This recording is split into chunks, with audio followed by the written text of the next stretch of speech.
your side. Yeah. Yes, sir. Yes, sir. I will be sharing my PPT. Okay, good. Dr. Jayan, can you hear me? Yes, sir. Hello. Yes, sir. Yeah. So what I'm planning, my PPT I can able to add from here. Okay, good, good. Very good. So can you share my PPT with the gadget? With whom? Can you share Hello. can you include me in the host so that I can able to share my Yeah, that will be PPT? done. That will be done. That will be done at the point you can share your people. Okay. Thank you. Hello, Jain sir. Yes. Can you hear me? Yes, tell me. Sir, actually, I have already sent the PPT.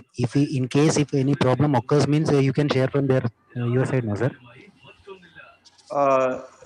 That has to be arranged then. Will you send it to me? I have sent to Dr. Arjun. Arjun. Then okay. I'll tell Arjun to make it ready there, so that in case of. Okay, sir. I hope Dr. Arjun is online here. Yes, Dr. Arjun is online in this. Dr. Arjun Chand. Okay, sir. Okay, thank you, sir. Am I audible now, Arjun? I'm Dr. Gokulan. Can you hear me? Yes. Is it clear? Is that okay? This is good. This is good. Yes, sir. And Dr. Arjun, do you have Yes, the sir. presentation of Prashant Yes, sir. sir? Yes, sir. We have Okay, sent okay, to technical team, sir. Now we are waiting for Sri Krishna Khandel sir. What about now? This is all okay? Audio? This looks okay. Okay. Okay. So till now everybody is okay, no problem. We will wait for Sri Krishna Khandel sir for a few minutes and then begin.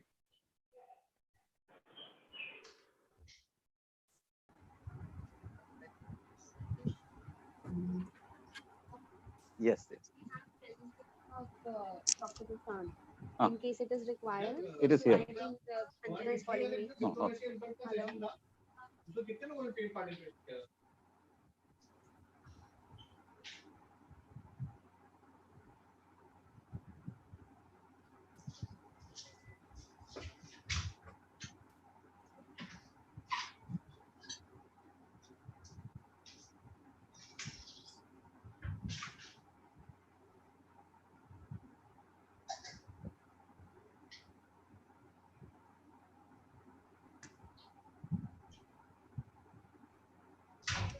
Is that screen visible now? Yes, sir. Is that screen visible now? Yes, sir. Visible. Okay, full screen is okay? Yes, sir. Okay.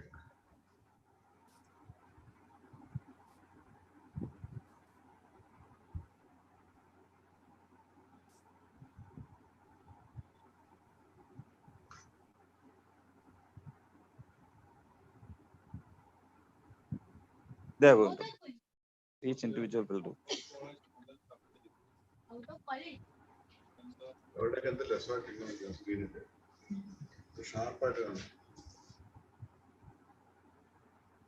So I'll just call Khandel sir once again. Please wait for a minute.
Sri Krishna Kandel sir has told that he has joined. Kindly speak up, sir.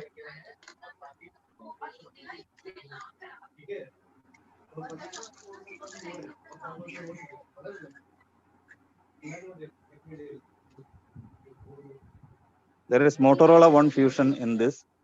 Who is that?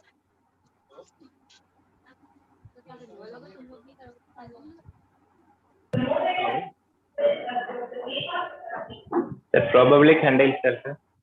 No, we need to know, confirm. Sri Krishna Khandel sir, please unmute your mic, sir.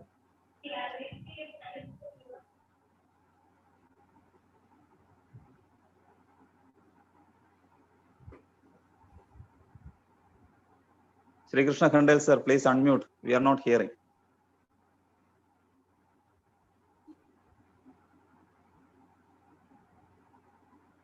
Hello.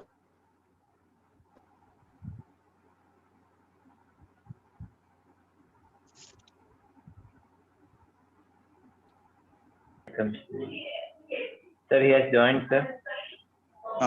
He has joined, but he is not audible. Yes, he has joined now.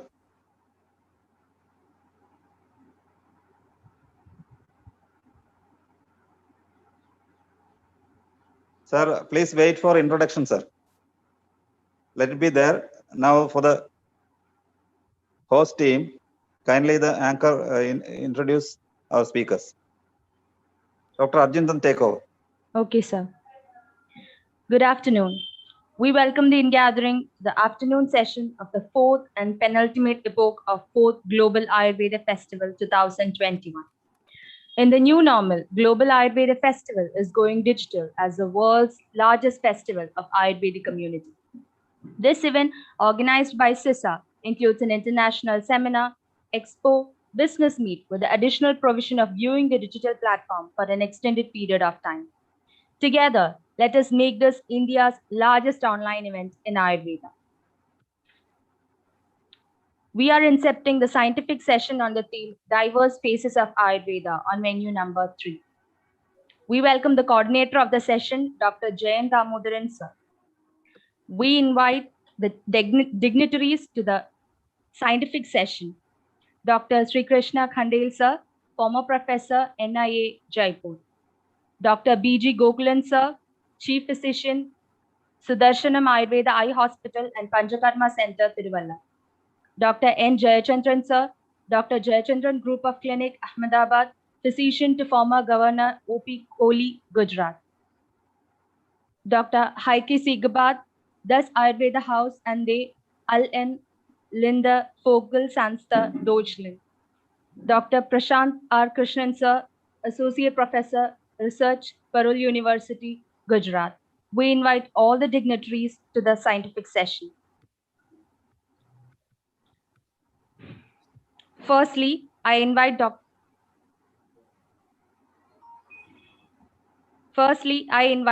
Sri Krishna Sharma, popularly called Dr. Khandel, in Ayurvedic community across the globe.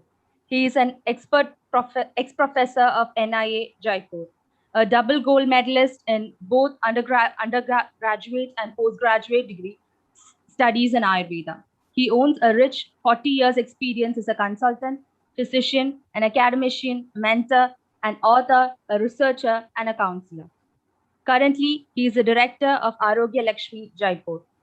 He received many prestigious awards from Dhanvantari Award, Vaman Datta Shastri Award, Best Physician Award, and the list goes on. We are honored to have you in this session, sir. We invite you to take over the session, sir. Thank you.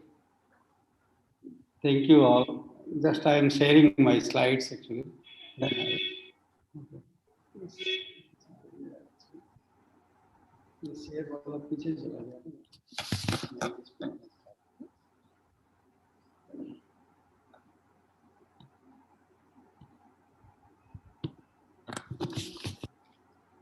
ये नहीं है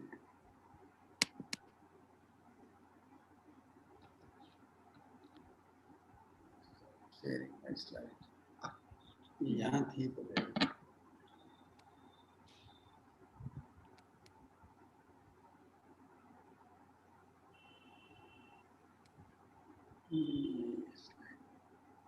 Sir, please put slideshow. Now it is seen in the other view. Just I am sharing my slide. Slideshow view. Oh, look on this slide. Yeah.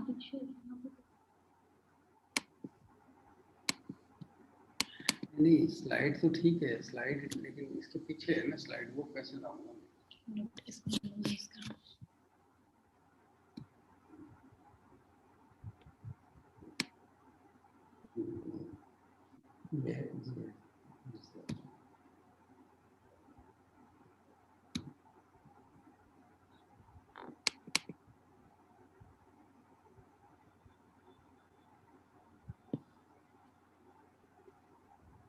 Yes, sir.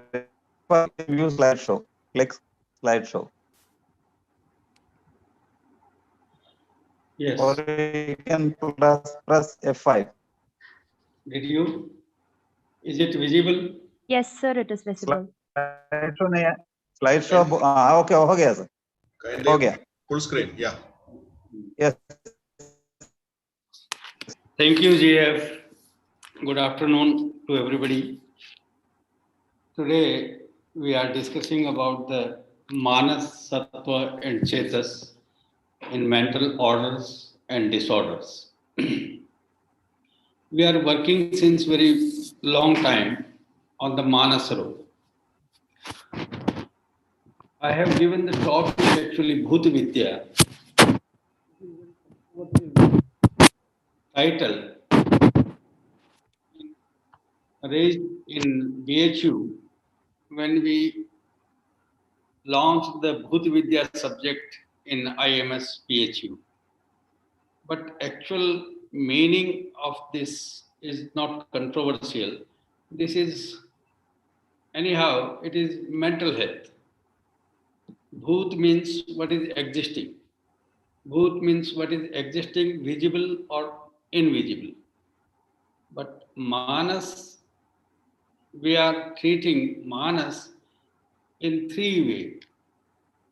In Charak Sutra 8, we have discussed about the Manas as Sattva and Chetas. Tatra Satra Sangyakam Chetah Ityahureke Atindriyam Mana. Means the Manas is extrasensorial or Ubhayendriya or 11th sensory organ, but Manas is Manyate iti Mana. So for the treatment purpose, we have again modified this Manas as Sattva and Chetas. These are the four basic source causes for all the disease: Kalartha Karma, Mithya Yoga, and Gramyo Hivaso Moolam Asasthana, Adharma, and lastly, Mohecha Dvesh Karma Mula Pravritti. And all the four components of the life need a specific ahar or food. Breath, drinks, and food are needed for the sarir.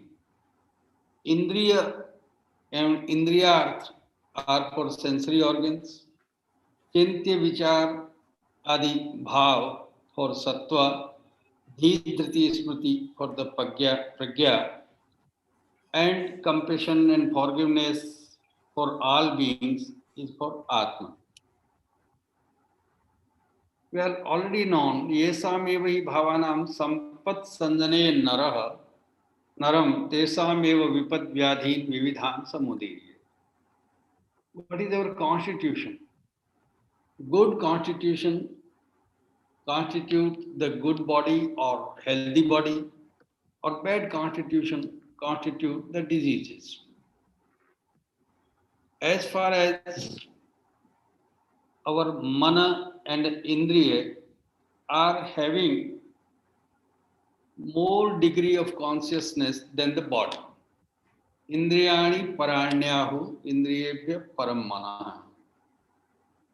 The body is less conscious than the indriya, Indriya is less conscious than the manas, and manas is less conscious than the buddhi, and ultimate consciousness is who is having this body, who is on this body, that is soul or spirit. How does this misery enter in our body? This is a very good quote by Gita, Bhagavad Gita. ये ही संस्पर्शजा भोगा दुख योनय एवते आद्यंतवंत कौन्तेय न तेषु रमते बुधा. Means the all sensory organs are the yoni or source of all miseries. Those who are wise does not indulge in short-lived subjects. And Ayurveda also says the same science. This is touch science. Yadhi tad sparsha vijnanam dhari tat tatra sanstitam tat parasya odasa sthanam tatra chaitanya sangraha. Means the consciousness is the switch to the jad or inert body. One chetan or one conscious subject is by on and off switch of manas or sattva, the remits the consciousness in whole the jad body. And the same in Gita, chapter 2, Dhyayato Vishayan Punusha Sangasteshu Pajayate. When a person indulges into the Vishaya or Kama, definitely that will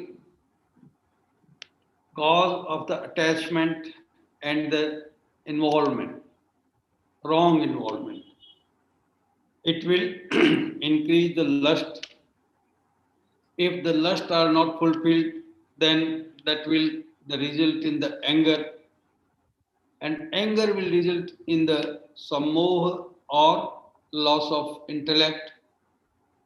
Loss of intellect create the loss of memory, and loss of memory, how to live a person is pranashyati or the loss of mental health. This is the 4 lines quoted in Bhagavad Gita while Sri Krishna was telling the Arjun for Vishad Yoga. Why this Indriya is the most important organ and component of the life? Because Indriya are extended brain, and they largely intake the Indriyarth even while sleeping, voluntarily or involuntarily. So Indriya are also accounted as a component of the life in Sarirendriya Sattvatma Sanyogo Dhari Jivitam. So Indriya is the we have discussed 12 chapters in Indriyastha, because the Indriya are very useful tool to assess the life, assess the remaining life. That's why in Upanishad we say Jivema Sarda Satam, Pashyema Sarda Satam, Prabhruvama Sarda Satam. Means Indriya has to have the life, and Indriya are the owner of the life, Indriya are the assessor of the life. And Indriyopakramaniya chapter is written for the good, healthy life at Sadachar. Second thing, the cosmos is continuously anchoring the bio, physical, psycho, and spiritual energies in the body. Visargadana Vikshepai Soma Surya Nilastata. Som, Surya, and Anil are anchored in the body as Vata Pitta Kapha. they transcend into the Rajas, Sattva and Tamas, then further transcend into the spiritual energy that is Sat, Chitta and Ananda. What is Manas? Manas is Manyate iti mana. Atindriyam punarmana. Means Manas is the sole lord of the Indriya and receiver of the Indriya. All five sensory organs consume the enormous subjects from the nature and gives to the Manas. And Manas converts them into the Chintya, Vicharya, Uhya, Dheya and Sankalpa. And what is Sattva? Sarva dhatu sara upetam sattva sangyakam. Sattva is material end product of the all dhatus. So, Sattva is the key of the mental disorders, treatment for the mental disorders. Sattva is the key. All the dhatu ultimately transcend or transform or essence as an essence of sarva dhatu saram iti sattva saram. This is sattva. And sattva is altogether different with the manas. I will tell you why the sattvam. Sattvam aupapadukam. This is in Charak Sari 3rd. Sattvam aupapadukam. Sattva is a switch between the body and the mind. Yad jivam isprak sarirena saha abhisabandhati. The switch between the honor of the life and this body means mind and the body with tactile senses. Isprak sarirena. This spars makes this Atma as Bhogayatan. And this Sattva has two switches, Rajas and Tamas. Rajas is on switch and Tamas is off switch. And Sattva is enlightenment. What is Chetas now?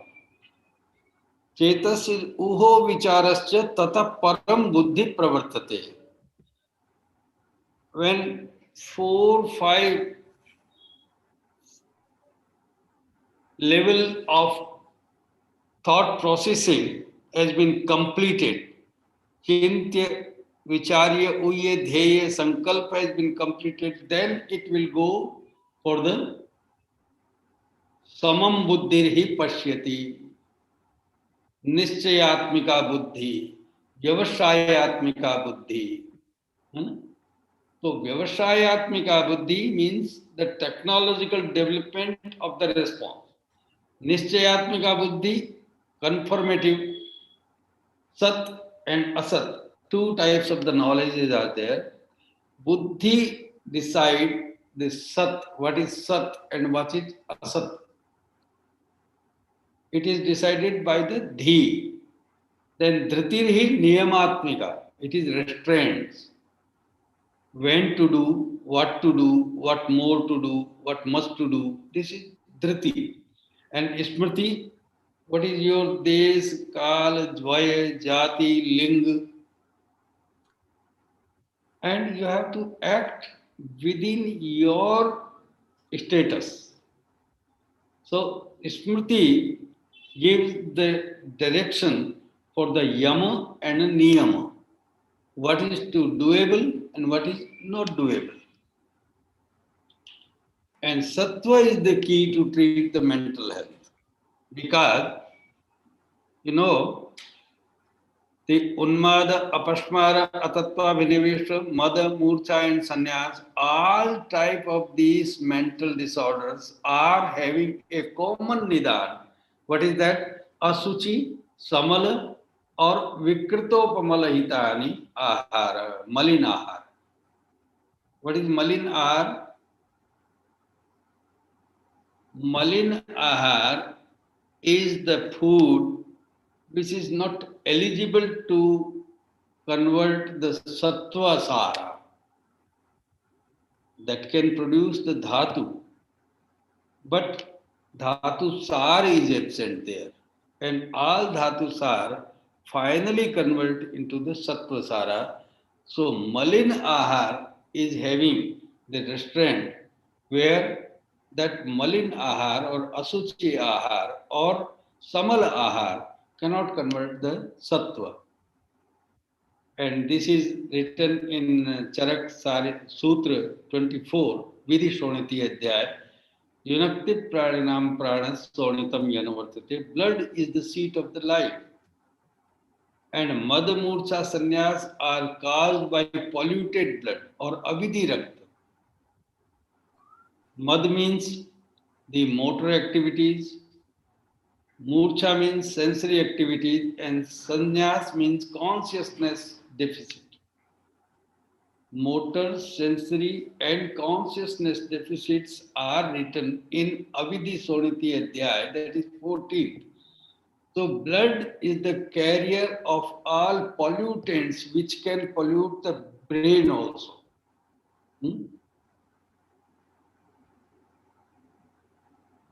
Then, Sattva is the end product of food or essence of the digestion metabolism. Sattva can be improved by improving the food quality. And sattva is the quality of tissue. Sattva depends on the quality of the dhatu.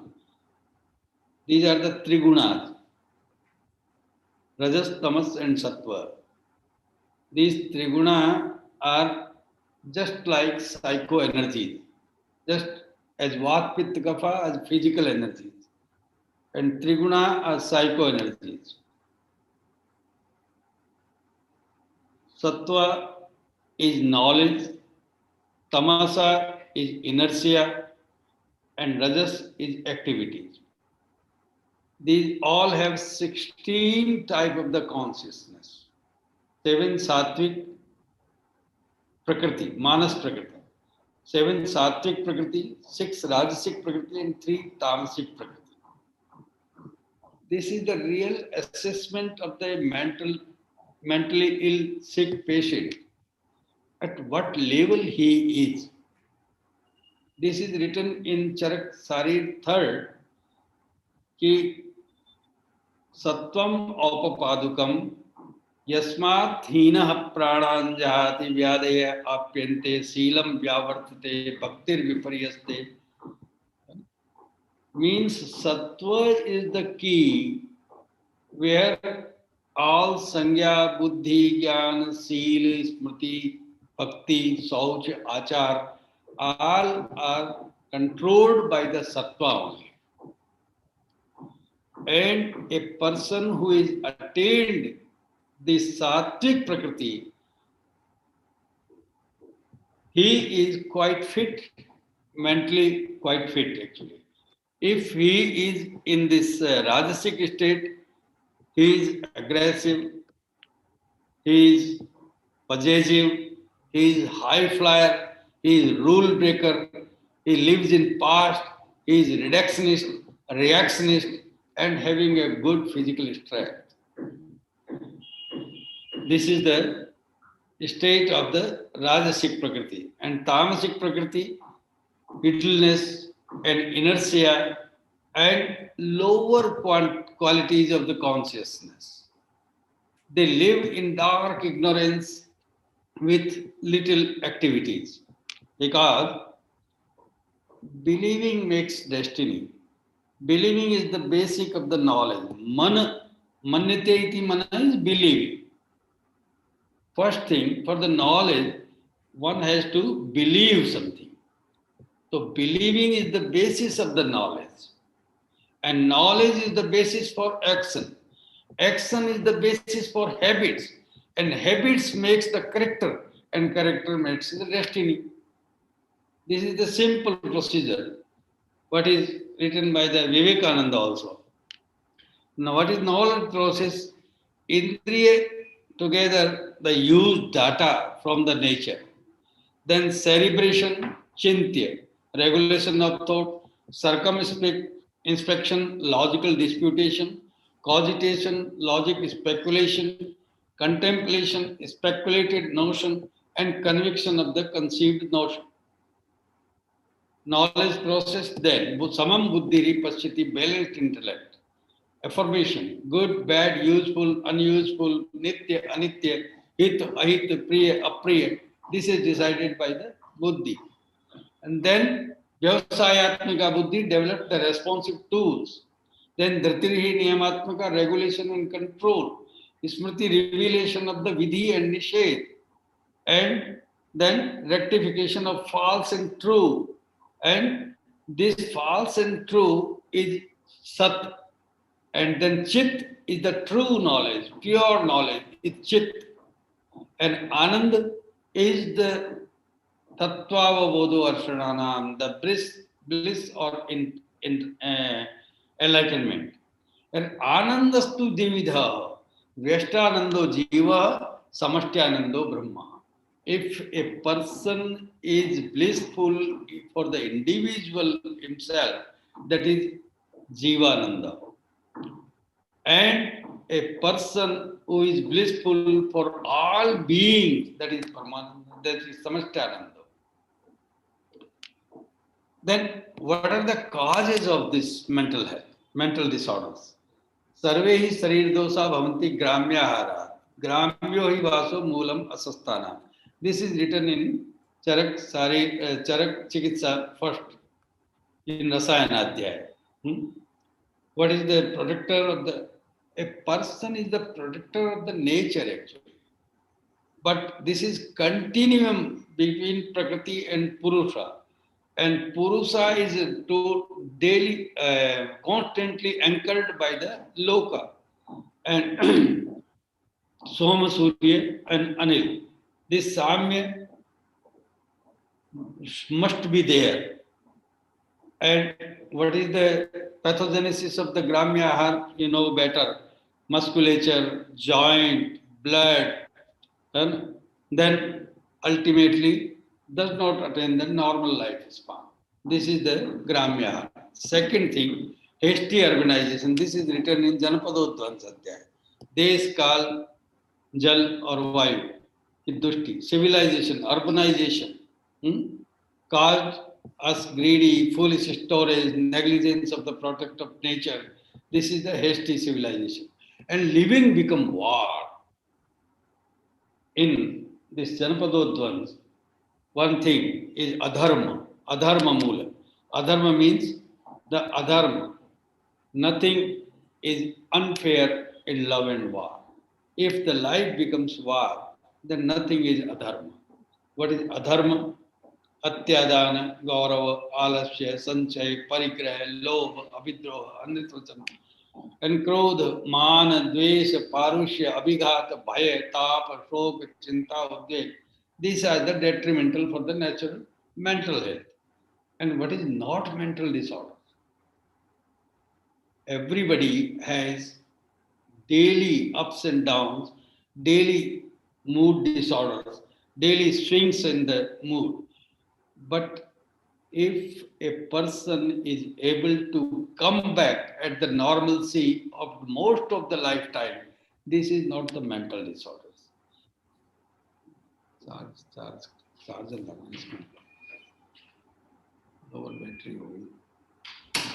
If the person is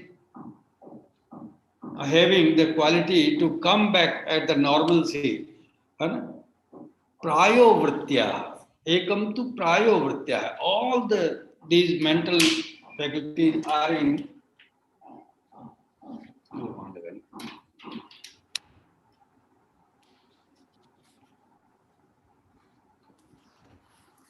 last cause is mohicha dvesha karma mula pravritti. What is mohicha dvesha karma mula pravritti?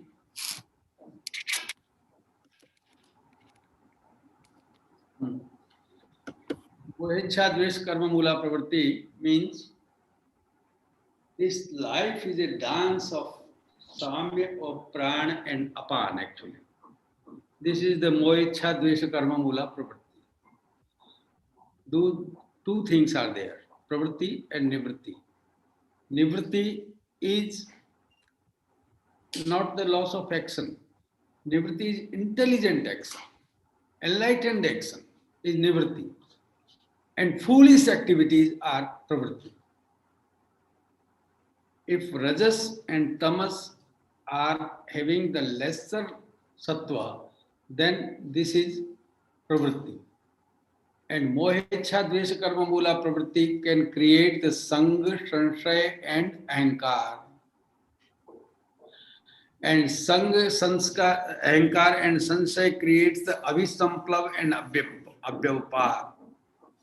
Abhisamplav means vain glory. This is written in Charak Sarir 5 in 10th stanza, 10th sloka. Abhisamplav and Abhyavapar. Wrong identification and vain glory. Then this will create the Viparya and Anupaya. Viparya means wrong conception and Anupaya means wrong means. And this will create crime, denial, regret, fear, anxiety, wrong options, and mood disorders. Ultimately, behavioral disorders and personality disorders, physical disorders and mental disorders.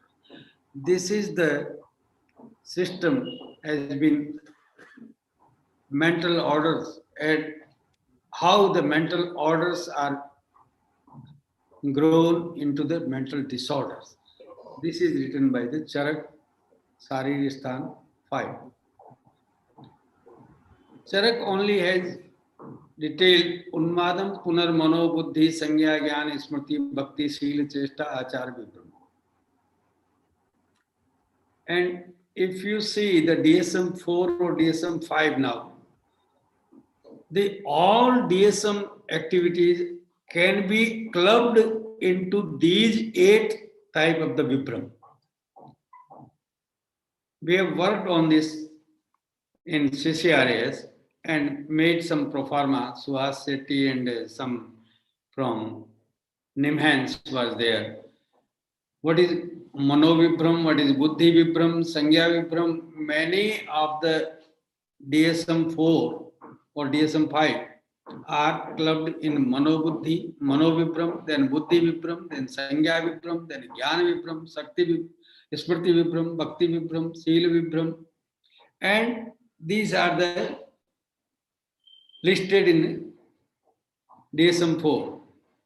Disorders of sleeping, eating disorders, personality and behavioral disorders, psychic and depression, anxiety, elderly, neurological disorders, mental or intellectual disorders, alcoholic substance abuse, children and adolescent disorders, women in mental health, suicide and deliberated self-harm, organic disorders, schizophrenia and related disorders, mood swing, obsessive compulsive disorders, and organic disorders. These all can be clubbed into these 8 factors. But we don't have the different names. Vikara nama kuslo nazariyat kadachana. Nahi sarva vikaranam namato sthitrvastiti. What is the name actually? Name has no meaning. And meaning has no name. Definitely, we don't have the nomenclature of each and every mental disorder. But we know what is Sangya Vibram, what is Sila Vibram, what is Chesta Vibram, what is Achar Vibram. And we can take the name accordingly. So, this whole DSM 4 can be classified in single sentence of the Charak. What is the Chikitsa Sutra now? Asatam Parivarjanam Satam Sevanam. This is the Chikitsa Sutra written 4-5 times in Charak. Then Mana Nigraha is Vayu Nigraha. Basically, we cannot treat the Manas, but we can treat the Vayu easily. Indriyanam Manonatha Manonathas to Maruta. So we have to treat the Vayu only. And Vayu is treated by the Sparsanendriya only. Manas, Sparsanendriya Sansparso Manas Evacha. This is written in Charak Sarir 1. You can treat the skin, you will treat the man only. Sir, as we are reaching 2:40, kindly conclude, sir. 40 minutes nearly, sir. Okay, thank you. Besajje Trivargashyan Vekshanam Vijnanam Atmadinam cha Sarvasha. And this is purification of breath by pranayam, meditation, and reading good books, manan, chintan, any service of the good, service to the people, good company, silence, mourn, donation, charity, love, surrender, and Rasayana and Vajikar. This is the Manas Rog Chikitsa Sutra. We are using this sutra, including Atatva, Vinives, Apasmar, and this Unma, can be treated on this line basically. And then we can use the further specific treatment according to the Hridya is also Manas, Medya, the Varnya, Tvachya, Swarya, Kantya, Vibandha Nut is also good for the mental health. We are having many types of the mental medications. And every medication has its own role to improve the mental moods actually. Okay, thank you very much. Sorry, I have taken too much time. These thoughts are your own if you agree, and these thoughts are mine if you disagree. Love all. Thank you very much. Thank you. Thanks a lot, sir. It was we are very delighted to hear you. And had it not be for the time, we would have extended our attention for more period of time. But we have 4 more speakers now. That was an elaborative speech with full of wisdom and eye-opening comments by sir. Thank you, sir. And I request the anchor to invite the next speaker. Thank you, sir. Thank you very much. Thank you, sir, for enlightening us on the role of Manas, Sattva, and Chetas in both mental disorders and orders. Dr. B.G. Gokulan, sir, Chief Physician and CEO, Sudarshanam Ayurveda Eye Hospital and Panchakarma Center, Tiruvalla, who carries about a quarter century of experience in clinical Ayurveda. We are much obliged to have you in this session, sir. We adjure you to take over the session, sir.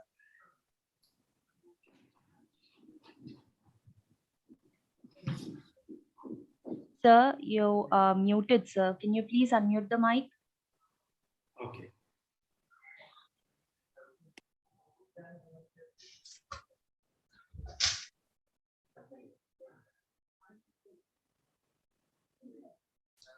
Just getting ready, 1 second. Sure, sir. Good afternoon, everybody.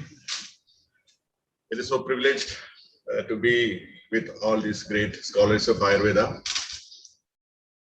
And I'm so thankful to the organizers of Global Ayurveda Festival, 4th Global Ayurveda Festival, to include me as a speaker on this August audience. Today, I would like to present my clinical case studies on the topic keratoconus, asamadrishti, which is not directly mentioned in Ayurveda, but I have been treating this, and my experience of success is shown here. Almost about 30 cases have been prepared and sent for clinical presentation, on the journal publication, and about more than 100 cases of file studies are already kept here for the past 6 years. Out of which, at the outset, I would like to say, more than 90% of the cases were showing good to significant improvement in the aspect of vision, especially uncorrected vision, as well as corrected visual acuity. So this has given me a lot of confidence to march forward towards finding a reasonable, cost-effective, long-standing remedy for the keratoconus bound people who are either subjected for a less invasive LASIK, C3R procedure, corneal collagen cross-linking procedure, or those who are in a critical stage are subjected for corneal transplant. So these two things are, one is less risky and the corneal transplant is more risky, as we all know. If we have something to present to the world on the Ayurvedic method of non-invasive techniques of therapies and follow-up medications and simple massage techniques, which we have seen here greatly helping in improving the visual quality of the patient. So this, I would suggest I dedicate this to the Global Ayurveda Forum to have more critical studies and investigations and research on various aspects of the corneal health, corneal structure, changes happening in the corneal function. And today, as a clinician, I am more focusing on the patient-oriented result happening in management of keratoconus. So with these few words, I would like to switch on to the screen about few slides to have some, to present some data before you. Thank you.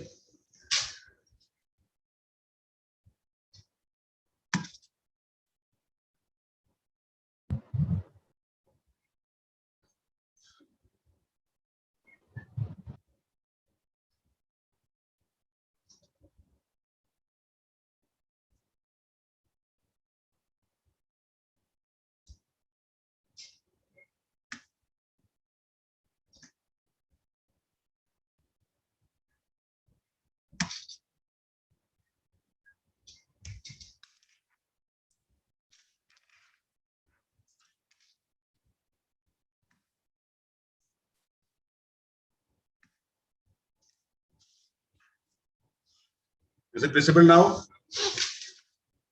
Yes, sir, it is visible. You may please proceed, sir. Yeah, thank you. The audio is clear, no? Yes, sir. So it's a corneal curvature, which you can see the red mark, which showing the thinnest portion in the cornea, which is on the front of the eye. And the blue and other color changes shows to the thickness, more and more thicker areas. By the base of the cornea, it becomes more thicker. As you say, the cornea is the largest contributor in the refractive index of the eye, which is about 60 diopters. So out of the 60 diopters, what we consider as the major stakeholder is not the lens. The lens, in fact, contributes only about 18 diopters. About 33 diopters of index is being contributed by the large corneal dome, the corneal structure. So that becomes 33 plus 18, 51, and the remaining is maintained by the aqueous and vitreous humor and other media altogether. So this is the total 60 diopter spherical length of the eye, which is properly focusing on the retina, or the image is getting focused on the retina exactly. So keratoconus, as the word shows, the kerato means the cornea, conus means the conical shape. It's an asymmetric corneal disorder. So when you develop the cornea actually has a spherical dome shape, like as you all know that. So when it becomes astigmatic, one angle, either 90 degree or 45 degree or 180 degree, that area becomes more flatter or more steeper, which produces an asamadrishti. That is why Ayurveda describes it as asamadrishti. We can incorporate it as a asamadrishti vyadhi. So the principal axis of 90 or 180 or other axes show some changes in the angle of focus. It is called astigmatism. When this astigmatism area that becomes more pathological, that means it becomes more progressive when it shows some other changes in the corneal structure, either in the anterior structure or in the posterior screen of the, posterior corneal layer. So unlike in astigmatism, the keratoconus, there will be a scissor reflex when you see through a retinoscopy. When you do the retinoscopy examination, you get a scissor shaped, because normally we get a horizontal or vertical, whatever we change the angle, we get the movement of the reflex. So when in a astigmatic cornea, the images go split and they make a scissor-like reflex in the eye, and which we cannot determine which refractive error this eye has. So that complication is seen with the astigmatism. And especially when it is becoming a keratoconus eye, when you use a direct ophthalmoscope, you get a weird or arc-shaped reflex below the corneal layer. Normally, if it is mostly of the keratoconus, the cornea becomes conical towards the down 6 o'clock position or 7 o'clock position. Seldom it becomes more on the center area. So generally, in a keratoconus eye, when you examine through a direct ophthalmoscope itself, you can judge that this patient has got an astigmatic keratoconus or not. A reflex of arc-shaped reflex shape seen on the lower side. So these are the tests. Actually, you can see the ultrasound pachymetry. That is the gold standard for the corneal thickness. So I'll show you that pictures of the pachymetry and the pentacam. Pentacam is very reliable now. So it's a rotating type, shaped-like rotating based camera that provides reliable assessment of the corneal anterior and posterior, whereas the pachymetry is only showing the anterior side. The optical coherence tomography is also, unlike the topography, which shows only on the other side, on the outer side, the tomography actually shows the outer and inner side. So that's more reliable and more sharp to the actual functioning. So it's a non-contact corneal thickness measurements doing with a computer help. So these are the three examination tools majorly used for the assessment of the keratoconus. So what are the remedies in modern medicine? So as I indicated earlier, C3R. That means corneal collagen cross-linking. C3 C's are there. That is why C3. Corneal collagen cross-linking. There is a stromal layer collagen fiber network meshwork in between the epithelium and the endothelium of the cornea. So epithelium is a thinner layer, corneal and stroma is a thicker layer. It's a very thick, and endothelium is still lesser than an epithelial layer. So this is a normal structure of the cornea. So any refractive changes which happens is not on the anterior epithelial or posterior endothelial. It happens in the in-between stromal layer. So here there is a collagen cross meshwork is there. That is in fact actually keeping the cornea intact without falling down, because as you know, the cornea does not have any blood circulation in it. The cornea is nourished with the eye liquid, eye fluid and air contact. Air contact from outside and the fluid from within aqueous humor and outside. Okay, these three things are actually helping the cornea to sustain. Otherwise, if the eye gets dried up, if the eye is too much compressed with a contact lens, your cornea will get destroyed. So cornea has to be survived only through the help of air and water. No blood circulation is given. So this collagen has got a thicker meshwork, and the computerized measurement of the cornea determines which area is thinner and which area is thicker.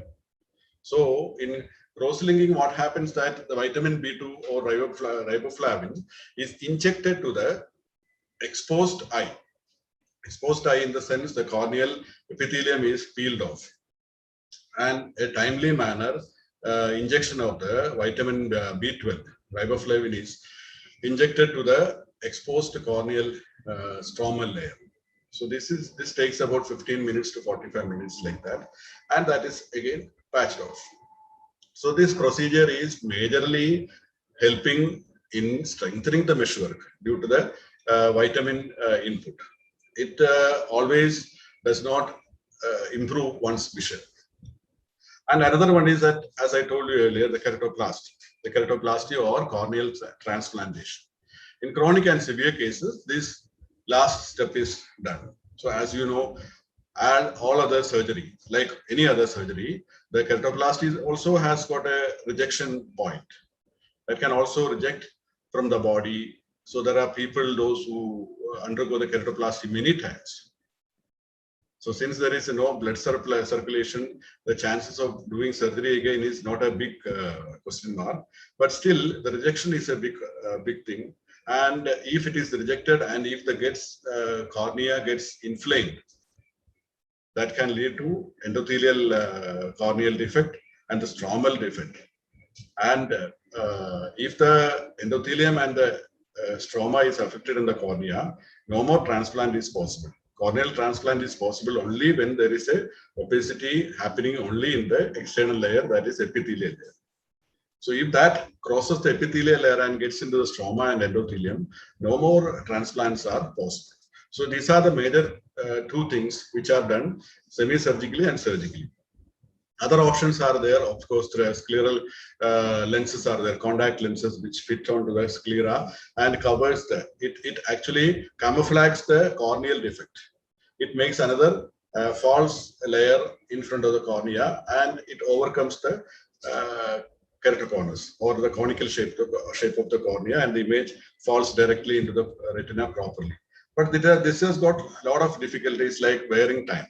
The wearing time, in fact, gives it more vulnerable, because many people do wear it for 6 hours, 7 hours, 12 hours, like that. Even though there are extended wear contact lenses, still the biggest question mark of getting aeration, oxygenation into the cornea is a big challenge. Even if however big the oxygenation method in the contact lenses, latest contact lenses, even though it is not ideal to wear it more than 5 hours or 7 hours. So this practically gives the patient too much difficulties. So when you look into all these troubles with all this advanced world of modern medicine, modern ophthalmology, Ayurveda has got a comparatively very simple techniques and very simple medications to follow up and to undergo to improve the vision aspect, which is more valuable to a patient than the corneal curvature or other data, whatever he gets. So this aspect we have to look into this Ayurvedic perspective. So what happens, the defect becomes more serious when the hanging cornea tip breaks. It can break and cause corneal tear. Can cause to corneal ulceration and corneal opacity. If the corneal opacity, as I told earlier, if it goes deeper, it cannot be transplanted. So these things are happening in the as the visual defect is concerned. Cylindrical correction usually does not give satisfaction because it becomes more than -6. Up to -6 only practically one gets lenses to wear to correct. Otherwise, it cannot be corrected. So as the cornea is losing its spherical shape, the contact lenses always do not fit. It falls down. It tends to fall down, especially the hard contact lens, semi-soft and all. It tends to fall down while wearing it. Or when you ride a bike, or when you walk, when there is a storm or something happens, this is very difficult. And taking bath, there is no question. Can't take bath. So Ayurveda, what is the perspective in Ayurveda? Asamadrishti. So due to the Krishna Mandala Vigara and the aggravation of the Vada causes breakdown of the collagen fibers. What does the collagen fibers, how does the collagen fiber break? Because the Vada aggravation is happening when it is getting more loose. The loose means it's a degenerative. And the Vada aggravation, it breaks. So there is a eye on the Vada aggravation or management. Organ being Drishti. Always the Pitta has to be considered. So Vigara is degeneration of cornea, Vada has to be taken care of. So here, since about 1995, I've been using a technique, special technique, which is not known to many people, but recently many colleges are following these treatment techniques called Shashtika Pinda Mardana Sweda. Okay, it's a small bowl of like a Nibu size, small lemon size. Pinda, Shashtika Pinda is taken. Dasimula, Kshira and Shashtika is taken, and the bolus is made into a cloth, and this doing as a therapy, it is massaged over the eyes in a particular manner, so as to have a minimum pressure over the cornea, and also gets a anti-vata property. And the Shashtika Pinda quality is being applied over the skin, and also the physical pressure applied over the cornea also helps in getting into the normalcy of the cornea. So it's done besides other conventional Tarpana and Nasya or Netrasega. Netrasega, of course, is done in the initial first therapy. Then Nasya is done. Then Tarpana is done. And lastly, this Shashtika Pinda Mardana and Sweda is done. So this gives a lot of changes in, especially in this keratoconus and also in astigmatism and other refractive errors, especially in myopia. And the internal yoga vasti, given for the 8 days, Matravasti and Kashayavasti alternate, so that 5 Matravastis and 3 Kashayavastis provided with the Netra Sandarpana Aushadhas, like Jivantyadi is there. So Ashtanga Hridaya, this thing, Chakshushya is there. So that yoga is applied here for the Vasti. So these are some of the cases where this particular case of this young man, about 22 male from Maharashtra, Pune, that is actually why I showed this first is actually we got a data other than the visual prognosis. He had produced the data of Pendacam and other results before and after the treatment. So that has shown significant improvement, who was actually advised for C3R and other procedures, and he was initially given -8 cylindrical lens, which was not practically useful, and he was not using it. So all these things had changed over a span of 7 to 10 days, and also after a gap of 6 months. So this patient altogether came here for about 2 times, and both the times had shown significant changes in the visual clarity. So when he was admitting for the first time in 2019, and he was having the right eye. He had a problem in the right eye. Left eye was almost normal. So right eye, he was just reading one line in the chart. That too very dull. It was double also. He was having, and his glass prescription, which he was not using, was about -8 and 20 degree. And left eye was -0.75 diopter spherical. So when the first course of treatment in 17/4/2019, this patient was reviewed to find a significant change in the vision, that is 6/18. That means 4 lines in the chart. Snell's chart was going down to 4 lines with the right eye, though it was dull. So even if it is 3 lines, it is okay. From less than 1 line, he was going for the 3rd line. Okay. And second course, he came on same year on the 11th month. So that time he had about that vision status 6/18 minus, and which improved after the course. About a week's course, it had improved to 6/12, next line. And the glass prescribed elsewhere, when before it was about -3.5, and with -6 into 180 degree. Later on, it changed to -2.75 with -3.5 into 180. So it had come down from -8 to -3.25. And his vision also improved without glass. On 3rd course, he came on here 2020 October. So that time his vision was about 5 lines. From first line in the first visit, he came down to 5 lines on the right eye, and whereas the left eye had been improved a lot, and it has gone to very sharp vision of beyond 6/6, that is 6/5 and 6/4 minus. So this was the change which happened in his visual this thing outcome, and also his chart actually showed significant changes in the in the corneal surface. So this was the chart actually we seen in 2016 and 2020. That has got some significant reduction in the steep area of the eye.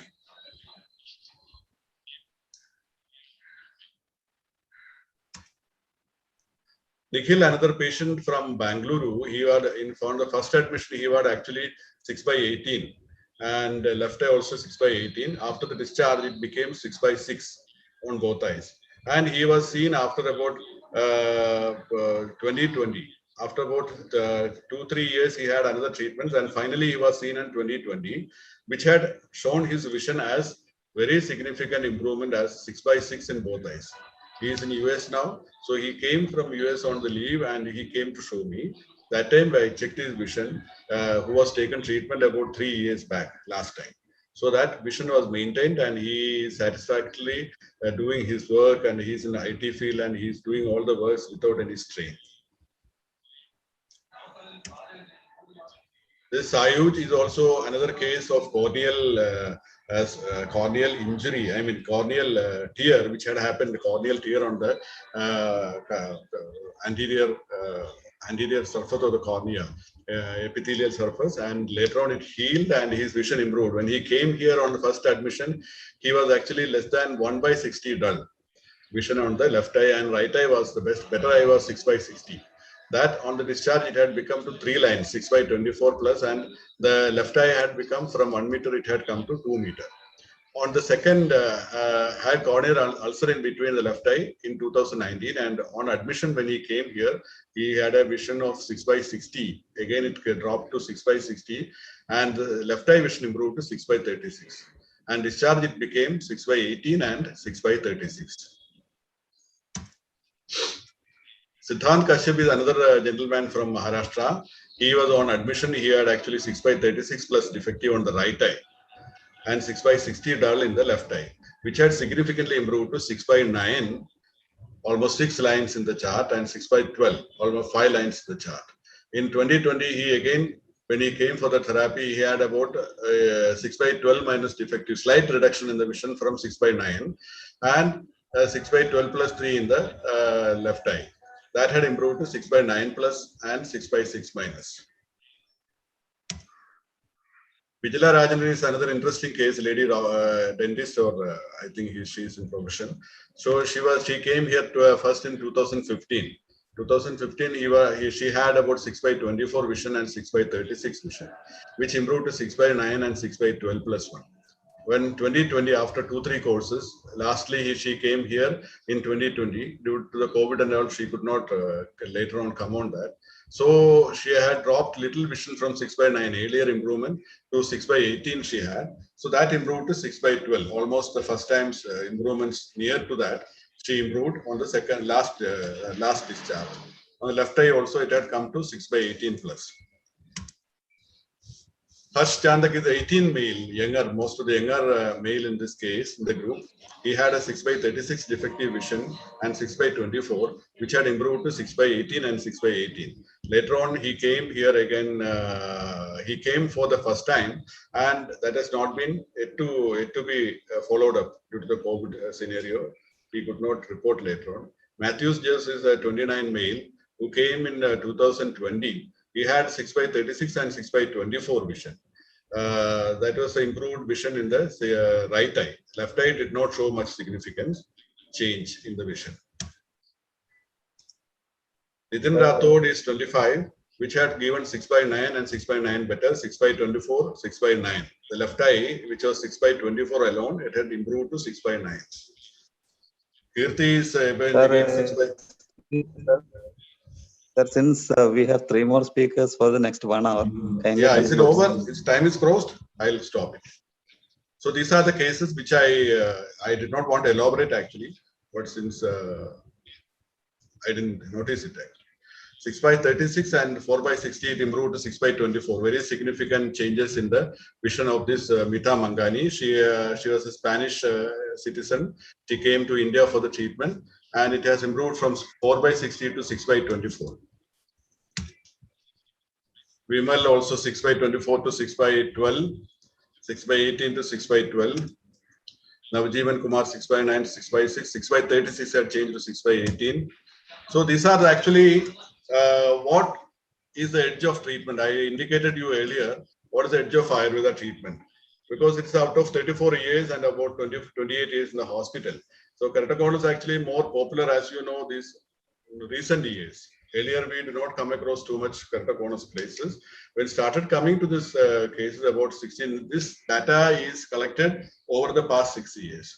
So out of this, as I told you before, the significance more focused on the visual prognosis. The visual changes are very much notable, and this requires further research on data collection as well as on the readings, the pentacam and other readings. And it should be not only subjective, it should be equally visible to all aspects of research, and it should get into the world of medicine as a contribution to the Ayurveda. So I'm so happy that I could come out with the therapy of Shashtika Pinda Mardana Sveta, which helped a lot in improving this keratoconus. I'm so thankful to the organizers once again. Thank you so much. Thanks a lot, sir. To the anchor. Thank you, sir, for shedding light on the Ayurvedic edge on keratoconus management. With all due respect, I request all the dignitaries to please stick to time, as we have a time constraint and 3 more dignitaries to speak. Thank you. Dr. N. Jayachandran, sir, owner of Dr. Jayachandran Group of Clinic, Ahmedabad. He is also physician to former Governor O.P. Kohli, Gujarat. He is also a consultant expert in Kedliya Panchakarma with special focus to diabetes. We admonish you, sir, to take over the session. So, thank you very much. Can you share me so that my slide I can able to share with you? Sure, sir.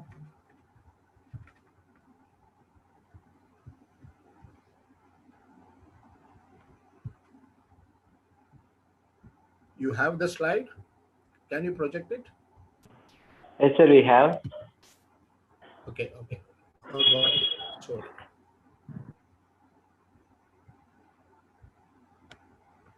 Your screen is visible, sir. Kindly go on. Okay.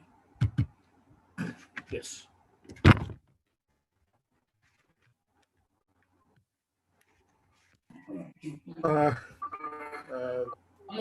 Can I start? Yes, sir. Can I start? Yes, sir. Yes, sir. Full Okay. screen, please, sir. Okay. So please switch on to slideshow mode, sir. One second.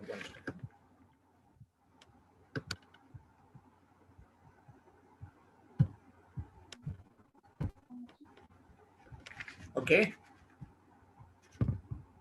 Hello? Yes, sir. Yes, sir. It's visible now. Okay. Can you please proceed, sir? Thank you. So, thanks to all the participants. And it's an honor to participate in such a wonderful event. I'm speaking from Ahmedabad. Unfortunately, a second surge of COVID is slowly starting here. I'm also in the COVID nodal section. We have to rush to certain other centers to coordinate the thing. So time is very constrained, and my slides are a little more. So I'm planning to cut short it. GF in nutshell, GF is one of the best ever effervescent venture, or we can able to say a program in Ayurveda. GF given a path or a benchmark to the post-pandemic era, how Ayurveda can be properly negotiated or propagated throughout the world. Because the importance of the system is slowly coming into different dimensions. Anyway, once again, my thanks to the organizers, and my pranam to entire the dynamic people who works behind GF and to become one of the fastest and one of the wonderful successful Ayurveda program in the world. See, maybe till starting from 12 to 18, most of you are very much conversed with or acquainted with the Shastras and different type of procedures and research modality like that. Here, a bit of controversy at the same time, a bit of realistic subject I have selected. Ayurveda consultation, a neo-realistic approach in modern society, because we have everything, and the importance of the thing is that a doctor has to communicate to the patients, to the society. What are the new modality we need to communicate our vision or our approach, and it became more realistic to the people and more acceptable to the people. So you maybe heard about neo-realistic films, neo-realistic literature, neo-realistic politics. Like that, consultation also are going to be more realistic and neo. Uh, so certain terms and certain portfolios and how we can able to approach is on this. My approach is basically uh, a sharing of idea that I have collected last 30 years of experience in consultation, various part of India and various part of the world. So few of the idea I want to share with you. See, when we consider about Vaidya, doctor, society, patient, what is the primordial or the first degree of interaction or output needed from the doctor? Duty of the Vaidya is not giving or adding medicine or medicament, but to educate, transfer the knowledge to the common mass. So, in general, what we do, whenever a patient comes, we will consult them, we will see the signs and symptoms, and we will diagnose. As per the diagnosis, we prescribe some medications. And it became a so-called pattern. So now what we need, more than a prescription-based, more than gadget-based practice into more than educative process has to be done. Otherwise, the patient, if the patient is not absolutely convinced about the doctor's approach, and the patient will get a little dilemmated. So that dilemma, if it grows more and more, the gap between the doctor and the patient is getting widened more and more. See, one more thing I want to add on this one. In all branches of the medicine, irrespective, it's not merely Ayurveda. Medicine is a science of uncertainty. Why? Because the physiological function, the anatomical function, and we go through the textual, observational, research data based. But if we go for 2 lakh, 3 lakh cases, and we will get a conclusion from that, and we do feel that and next patient is going to have maybe responded with the same data or same kind of observation we observed from the previous patients. But each patient is going to be a medical book. Whatever conclusion we got it, we assume that it is going to be practical to another patient. So there is an uncertainty there in the medicine, and it is an art of probability. So we have to act between this uncertainty angle and the probability angle. This is basically a skillful, tactful approach. See, regarding with our authenticated approach, there are 4 type of deal or 4 type of accessibility from the doctor. The first one is called the parentalistic, the traditional doctor-patient relation. Here, the doctor takes on role of a parent.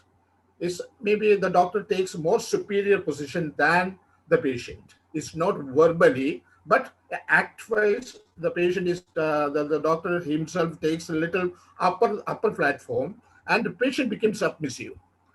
In parentalistic, the patient is a parent as a dominant person, and doctor is a parent and a strong person here, and patient is very submissive. This paternalistic approach slowly shifting into the mutuality. In the paternalistic what, the doctor can able to decide, and the thing which is needed for the patient in a wiseful manner, the patient can able to access it. The second one, the uh, paternalistic approach, doctor is the expert and expected to cooperate. Tightly controlled interviewing style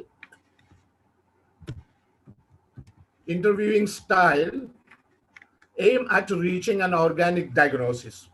Closed questions are also possible in this one. And voice of medicine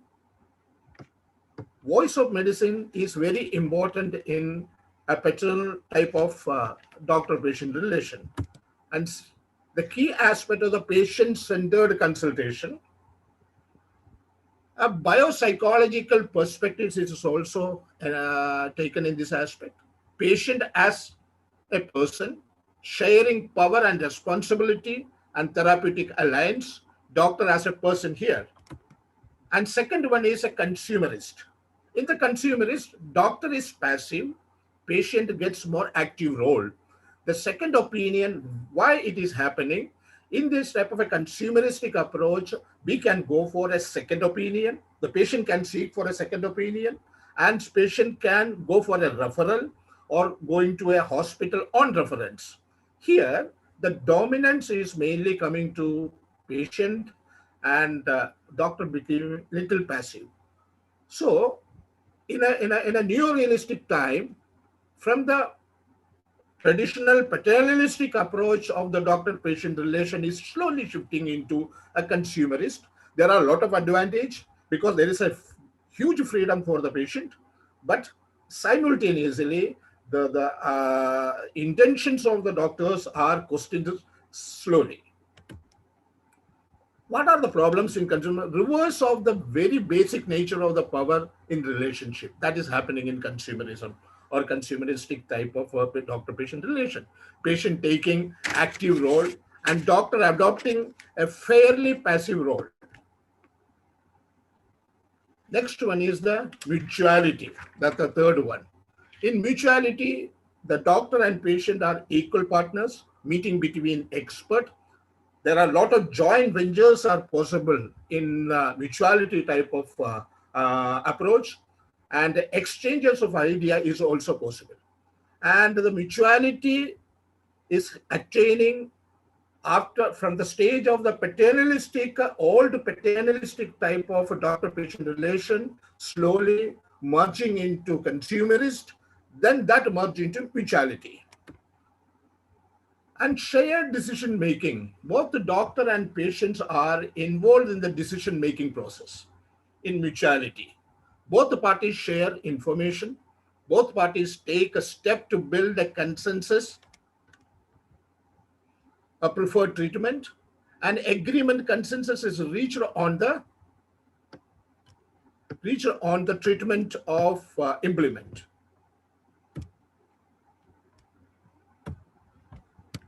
Sorry.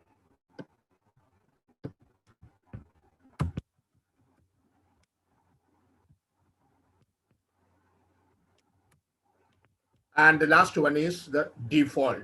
Here, the patient adopt a passive role, doctor reduces his control. If patient is not aware of alternate to passive patient role, a timid in adopting a participative relationship. Both parties are, the patient and the doctor is become lightly withdrawn. So in the withdrawal format is more discussion is also possible. But the biggest problem in this particular atmosphere, more advantages are going to the surroundings than the relation between doctor and patient. See, barrier in the communication. The doctor's barrier to effective communication is a lack of specific knowledge, lack of counseling skill, lack of time, lack of appropriate resources. Because why it is mentioned here, in the first case of the paternalistic approach slowly going to be the consumerist, then into mutuality, then default. In this transition process, what is happening? Some kind lack of specific knowledge, if it is not there with the doctor, it may cause the bad relation between the patient and doctor.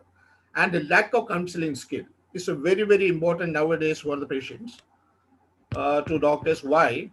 Because unless until we are not able to convince a patient regarding with the modality or the treatment procedures, patients will get confused. A counseling skill is as an art. Counseling skill is an integral part and portion of the modern day consultation. And lack of time, because the patients are not, the doctors are not feeling that much comfortable time to spend with the patients, and that became more mechanical. The mechanized approach is promoted because of the lack of time that we are sparing with the patients, lack of appropriate resources. And doctor-patient relation in the past, I'm talking about the neo-realistic approach. What was the past approach? It was paternalism, because physicians in the past were people who have higher social status. Doctor is an sacred occupation which saves people's life. The advices given by the doctors are seen as a paramount effect in this in the past time. And doctor-patient relation at the present, it between consumerism and mutuality. The patient nowhere have higher education and better economical status. The concept of the patient's autonomy, the ability to question the doctors. And all these matter are very much practical nowadays, because from the traditional method of the paternal type of consultation or relation between doctor-patient is slowly merging into the consumerism and mutuality. And the consumerism and mutuality approach is given a lot of plus points. At the same time, the relation between the doctor and the patient became more mechanical. That is the only limitation that we see in the present situation. See, the type of the patient's doctor-patient relation. See, in a default type of approach, the patient control is very low and physician control is again low. In paternalism, physician control is very high and patient control is low. In consumerism, patient control is low and physician control is also very low. In mutuality, physician control is high and patient control is also high. So nowadays, in a neo-realistic situation, the mutuality type of patient relations are getting slowly built up. That has to be adopted into Ayurveda. And there is a new method or new terminologies arising that is called a patientologist. They are empathetic and stand what the patient fears and worries are so that they can help them to manage. How does a doctor become a good patientologist? Unfortunately, these skills are never taught formally in medical colleges, in Ayurveda college. Some doctors have a great bedside manner because they have a high EQ, emotional quotient, other than learn how to improve their patient skill by emulating their teachers who are good clinicians. So patientologist approach is providing more accessibility to the patient from the doctor side. And it is again a kind of an art, it's again kind of a skill. But unfortunately, in colleges, this subject is debated in a emotional quotient area, is not become a subject to teach the students, upcoming generation, how they can able to adapt and adopt the situation. This is not at all practiced through the curriculum. That has to be implemented. See, whatever it be, whether it is an old style of practice and new style of practice or realistic or neo-realistic, basics should not be gone from the clinical practice. Like Ayurveda is built upon a system or a practice adopted by certain integral philosophy and integral approach. Dosha, Dushya, Desham, Kalam, Balam, Analam, Prakriti, Vaya, Satmya, Sattva, and Ahara. This we can able to inculcate with the modern type of approach so that the basic will not be shattered off. At the same time, we can develop into the more realistic and acceptable new generation style of patient-doctor relation. How to improving doctor-patient relation? You need active listening. From the time immemorial, the best quality of a doctor is hearing quality. We have to hear the complaint from the patients in the patient's verbal communication level. And we won't able to ask any leading question initially. Let them to say in their own word. Let them to say their own emotion as they inculcated in their life. And sometimes non-verbal communication, some kind of a features, some kind of a body characteristic. We call it is in mudra. How the patient is moving, how the patient is sitting, how he is communicating, how he start using words. This we can able to observe without a verbal communication. That itself give lot of clue for the diagnosis and even help to go for the treatment. And we have to make an agenda. All doctors have to keep an agenda. Okay, if we consult with the patient, what are the things we have to take in priority? Sometimes this priority will vary from patient to patient, but there should be a common standardized program and procedure to deal with the patient and should be empathized. There is no need to have more explanation on the particular subject and educating the patient and reassurance. This is an area very, very, very delicate. Unless until a doctor is not able to reassure the patients, the psyche, body, and mind, slowly, slowly, slowly, the patient will evade the relationship, evade the good connective link between from the doctor. Agreeing on a treatment plan, we need to have. Example, if a patient comes, we have to go for some lengthier procedure of the treatment, shorter procedure of the treatment, Samanya Chikitsa or Vishesha Chikitsa. Whatever the treatment plan, there should be an agreeing discussion between the patient and the doctor, and taking responsibility. So unless until the patient not feeling, the doctor is not taking that much of responsibility, maybe the doctor is taking responsibility, unless until they are not feeling it, the patient doctor's relation will get a little obstructed, or it may turn into a condition where, okay, forcefully doing the treatment, but there is no confidence on the doctor. Avoid overrating. Whatever the procedure a doctor can able to do, whatever the invention or innovation he is implementing his day-to-day practice, it should not be overrated.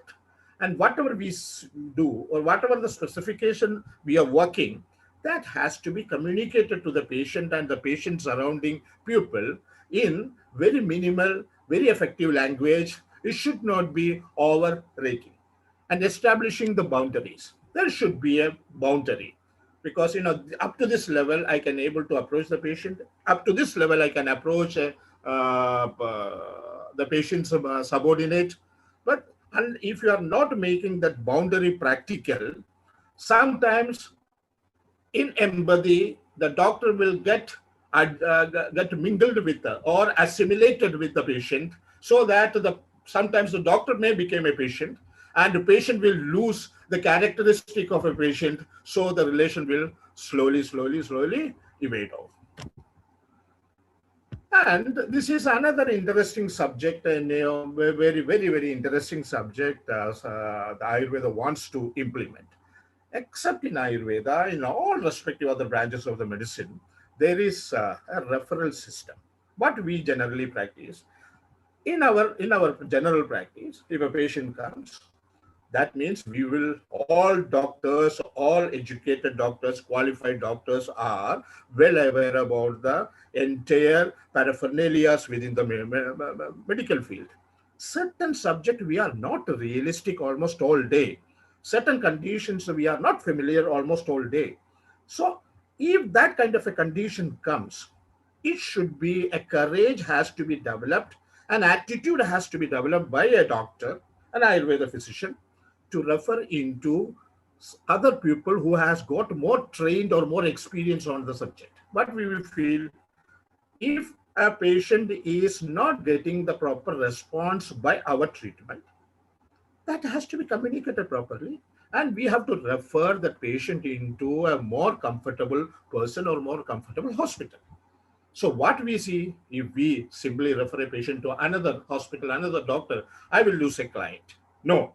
In my experience, what is happening, if we refer a case to another doctor who has got a profound experience on the subject, and the patient is getting result, the resulted patient will not think about the doctor who treated. Instead of, the patient will think about the doctor who referred the patient to another doctor. So the psychology of the doctor patients are entirely different. The psychology, we won't be able to line it with our own attitudinal psychology. So there are several type of referral system. I'm not going very deep into one. One is an interval referral. The patient is referred from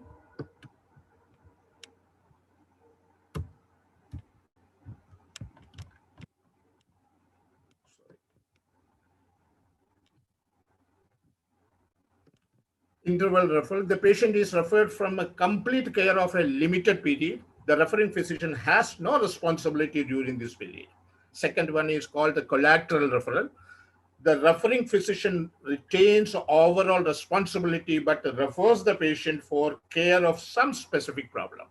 A cross referral, the patient is advised to see another physician, and the referring physician accept no further responsibility for the patient's care. Sir, kindly conclude within 2 minutes, sir. Okay, time is gone. Sorry.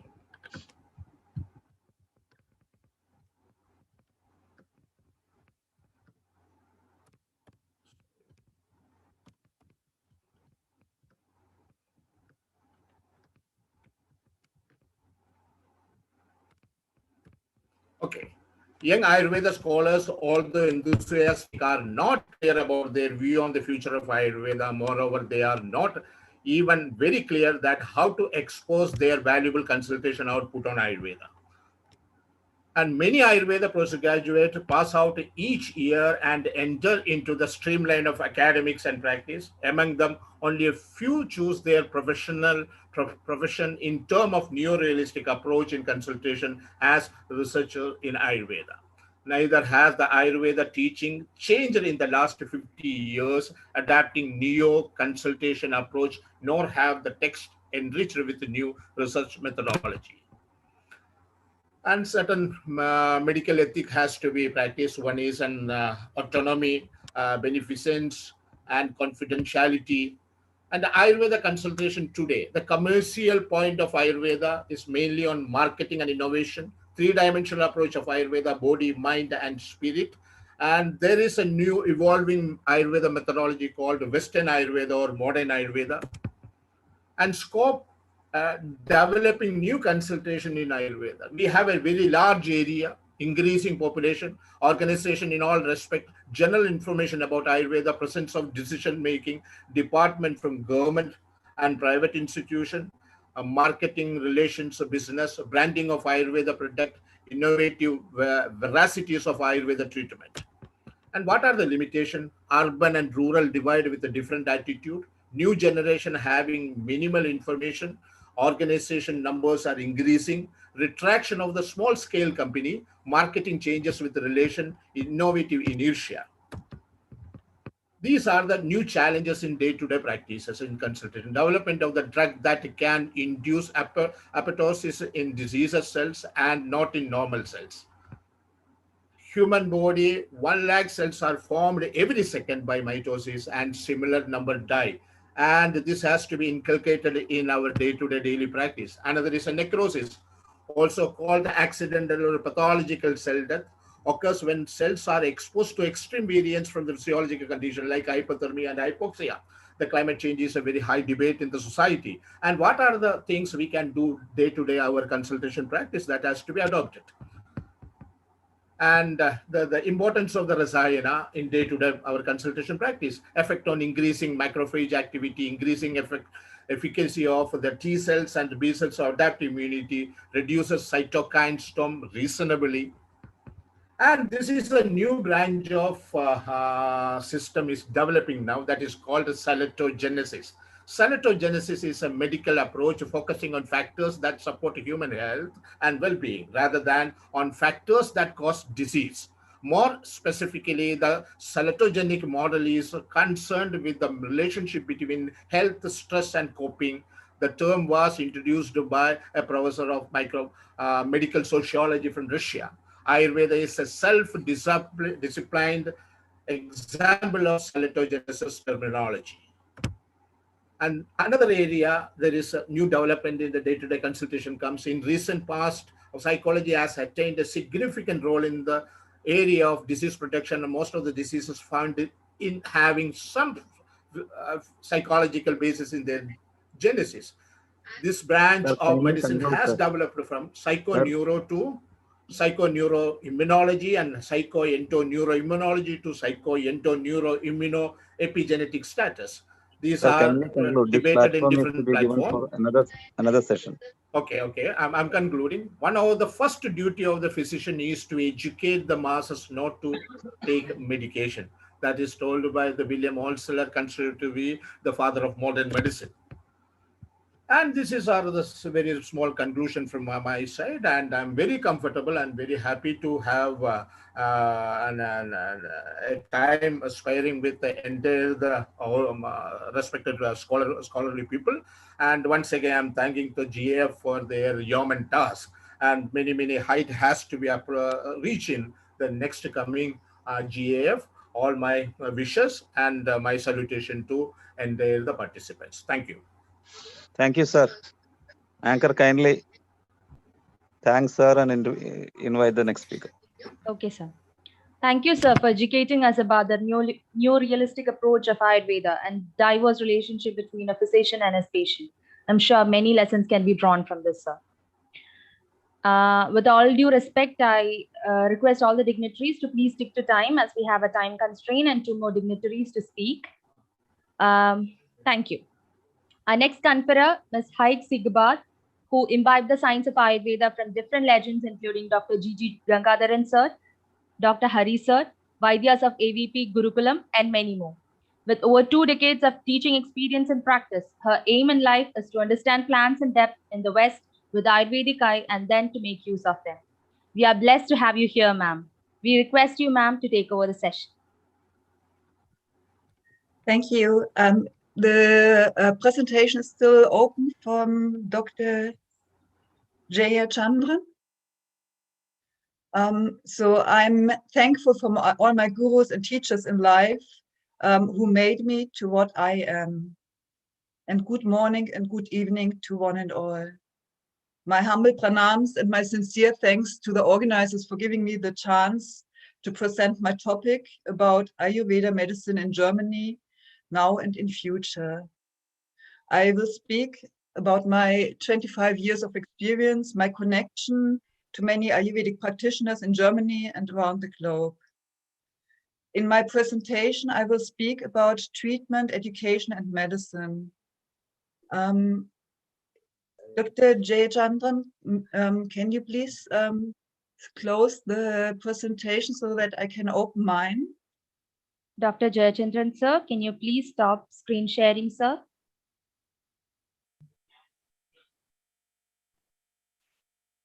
So I have not heard much in the past days on possibilities of Ayurvedic doctors, BMS in Germany or in the West, and on medicines, regulations, import possibilities, availability. Therefore, I will spend more time on that.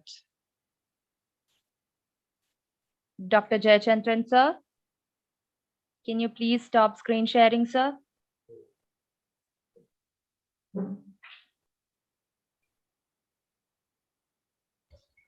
Not Okay, possible from the, is it not possible from the admin to do so? We don't hope so, sir. It is to be done from the part of Dr. Jayachandran, sir. Please call him and inform. Otherwise- Yes, sir. Our technical team is trying to call him.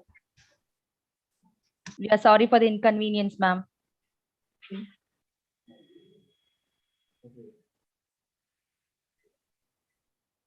So yes, 12 years ago in 2008, I was taking part in the World Ayurvedic Congress in Jaipur as a member of the business meeting, and I felt there's a big gap between the exporters in India and the importers in the West.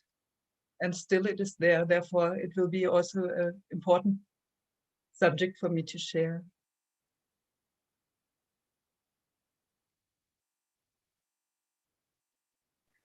Sorry, ma'am. Sorry, dignitaries. We are trying to connect him, but he is on Dr. another Segarji, call. I think you can have some introduction or towards your subject orally by the time the screen will be opened. Please go ahead. Okay, now it's there. Yes, ma'am. You may please start sharing your screen.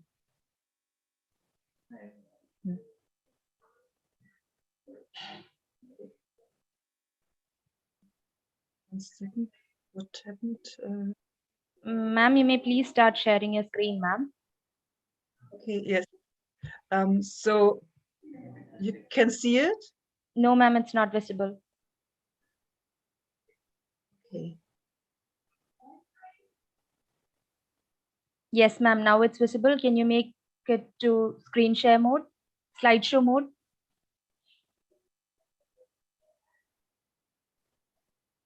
Somehow it's not showing. Usually it was working always, but now it's not showing. Can I just stop it and I open it again? Yes, ma'am. Sure, you may please.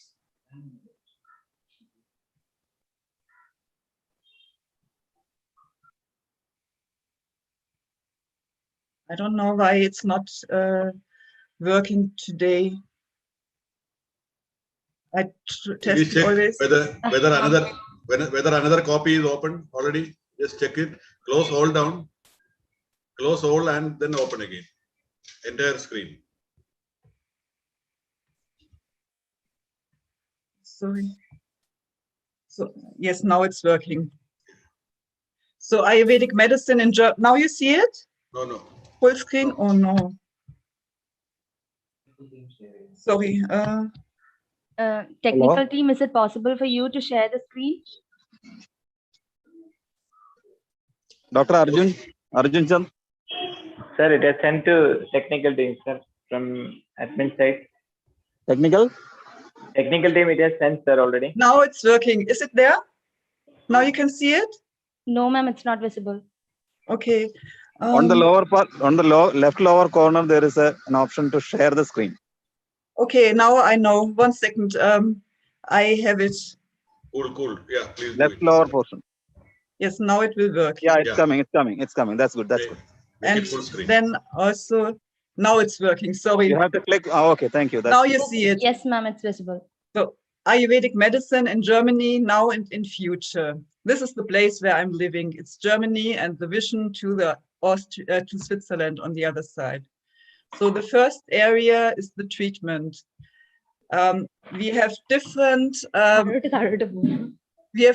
Ayurvedic clinics and centers in Germany, and there's Ayurvedic branches in hospital. Like 2 days ago, Dr. Shyal Kumar, Heilpraktiker BMS MD, he's working with a hospital in Essen-Mitte.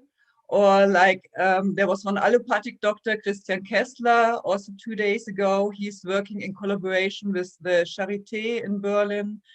Some others are there. Then there are smaller clinics with one doctor and Heilpraktiker, like me. Like we are doing Shodhana treatment, daycare. There are other smaller clinics who are only doing consultation, nutrition, and lifestyle consultation. And there are many wellness centers and spa hotels which are not doing treatment, but only wellness care and massage center with Ayurvedic massage only. And there's a big question for many Ayurvedic doctors, how can they practice Ayurveda in Germany? BMS is not recognized as a medical degree in Germany, and as well as in other countries in the West. BMS is not recognized. They are not allowed to treat patients. They can work under the responsibility of a doctor of modern medicine or under a Heilpraktiker or under an institution. They can give some wellness massage. They can teach for beginners as well advanced Ayurvedic classes, lifestyle consultations, Sadvrida, but no medical consultations. But there are two possibilities. One possibility is there around the world for Ayurvedic doctors to practice. It is getting their Ayurvedic study recognized, but it's usually only 2 or 3 semesters, like the anatomy, physiology, and pathology, that what is getting recognized, and then to continue the study of modern medicine. And in Germany, there's another profession, like I am a Heilpraktiker, and so the exam of a Heilpraktiker has to be done. What is a Heilpraktiker? There are many Heilpraktiker schools in Germany, and the final exam is done at medical authorities. The study includes anatomy, physiology, and pathology. As Heilpraktikers, we can do Darshana, Sparshana, Prasna, consult, treat, do even surgery, but no anesthesia. We can do all Panchakarma procedures, Vastis, Rakta Moksha leeches. We cannot do dentistry. We cannot treat infectious diseases, and we cannot prescribe modern medicine. And especially in Germany, more and more people come to the Heilpraktiker, especially in autoimmune diseases and general chronic diseases. Last year, there were around 47,000 Heilpraktiker and 400,000 allopathic doctors registered in Germany. The covering through private health insurance is there, and allowance for government employees as well. In the last centuries, there was always Heilpraktiker started with Hippocrates onwards, from Hildegard von Bingen in 12th century, Paracelsus 14th century, but it was again and again prohibited in 14th century, allowed again, prohibited in 1851, but since 1869, the last 150 years, it is allowed again. There are 4 important qualities for an Ayurvedic practitioner, which always must be done, whether Heilpraktiker or allopathic doctor. And it is already stated in Ashtanga Hridayam. Vishakdravyanu pastata rogipada chatushtayam chikitasir nirdishtam pratikam tachaturgunam dakshartirtata shastratam drishtakama sujir vishak. So the doctor, the good Vaidya, the expert, the skillful, he shall have learned from masters the deeper meaning. He shall have learned from the Shastras, from the Ayurvedic text. And he shall be Drishtakama, an expert, experienced and performed. He shall suchir, pure in mind, body, and speech. And good education is needed for becoming and being a good Ayurvedic physician. So the next area is education. I compared different models of education. This is the BMS, then the benchmark of WHO from 2010, which was adopted by Ayush, which are models for the West also, how Ayurveda can be practiced. There's one German association, DGAM, which gives a seal, and there's AFGIM from Dr. Shyal Kumar, connected to University Essen. And you see the BMS has much more lessons, 4,500, in which 400 hours at Dravya Guna. And like Degam, they have 1,500 hours. Included is the practicals, included is Dravya Guna in these hours. The homework is included. The teachers are 5 or more allopathic doctors. Like in AFGIM, there are Ayurvedic doctors as teachers. They are in collaboration with Kottakkal. And the others also Ayurvedic doctors are the teachers. Final exam is there, but it is not giving the permission to practice Ayurvedic medicine, none of them. And since Ayurveda is not recognized as a medical system, there are many short Ayurvedic courses with own syllabus. What we need to learn in the West and how Ayurvedic doctors from the East can help us. So one is to make aware that Ayurveda is a lifelong learning. The second one is show how to study the granthas. Like many people don't know Sanskrit and have not the time, don't take the time or dedication for studying Sanskrit in depth. And so it is important for Ayurvedic doctors who are coming to the West or connected to the West also give us keys how to read in the text, how to find where is something written, and to be in contact with the text. And the third important area is the Dravya Guna Vijnanam in the West. Like we have to understand the Dravya Guna Vijnana much better. Like in Charaka, in Sutrasthana, in the 4th chapter, there are the 50 Mahakashaya groups described. And there's described, when we understand them in detail, then we can use them. But if we understand much more, then we can adapt also other plants with the same principles for that. So now I come to the third section. It's Ayurvedic medicine, food supplements. The task is, how can the future of Ayurvedic medicine look like, since Ayurvedic medicines and plants become worldwide in increased demand because Ayurveda is getting so popular. Current demand for key Ayurvedic herbs is significantly more than its actually availability. Like Deshamula is one, but not the only example. Of the 10 roots, not always all the roots will be in all the preparations everywhere, like in Deshamula, Rishtam, Chavanaprash, and so on. More and more Ayurvedic plants are getting rare, biodiversity is reducing, increasing number of plants are on the red list. So what to do? The history of regulations in the EU. Already it started in 1983, the Commission E in Germany, who regulated the monographs, who for knowing which medicines are allowed, which are not allowed. And there were also negative monographs, and different medicines in Germany left the shelves and were prohibited afterwards. It became more strict in 2015. There was the EFSA and the Food and Supplement Health Claim of complementary Ayurvedic, complementary and alternative medicines.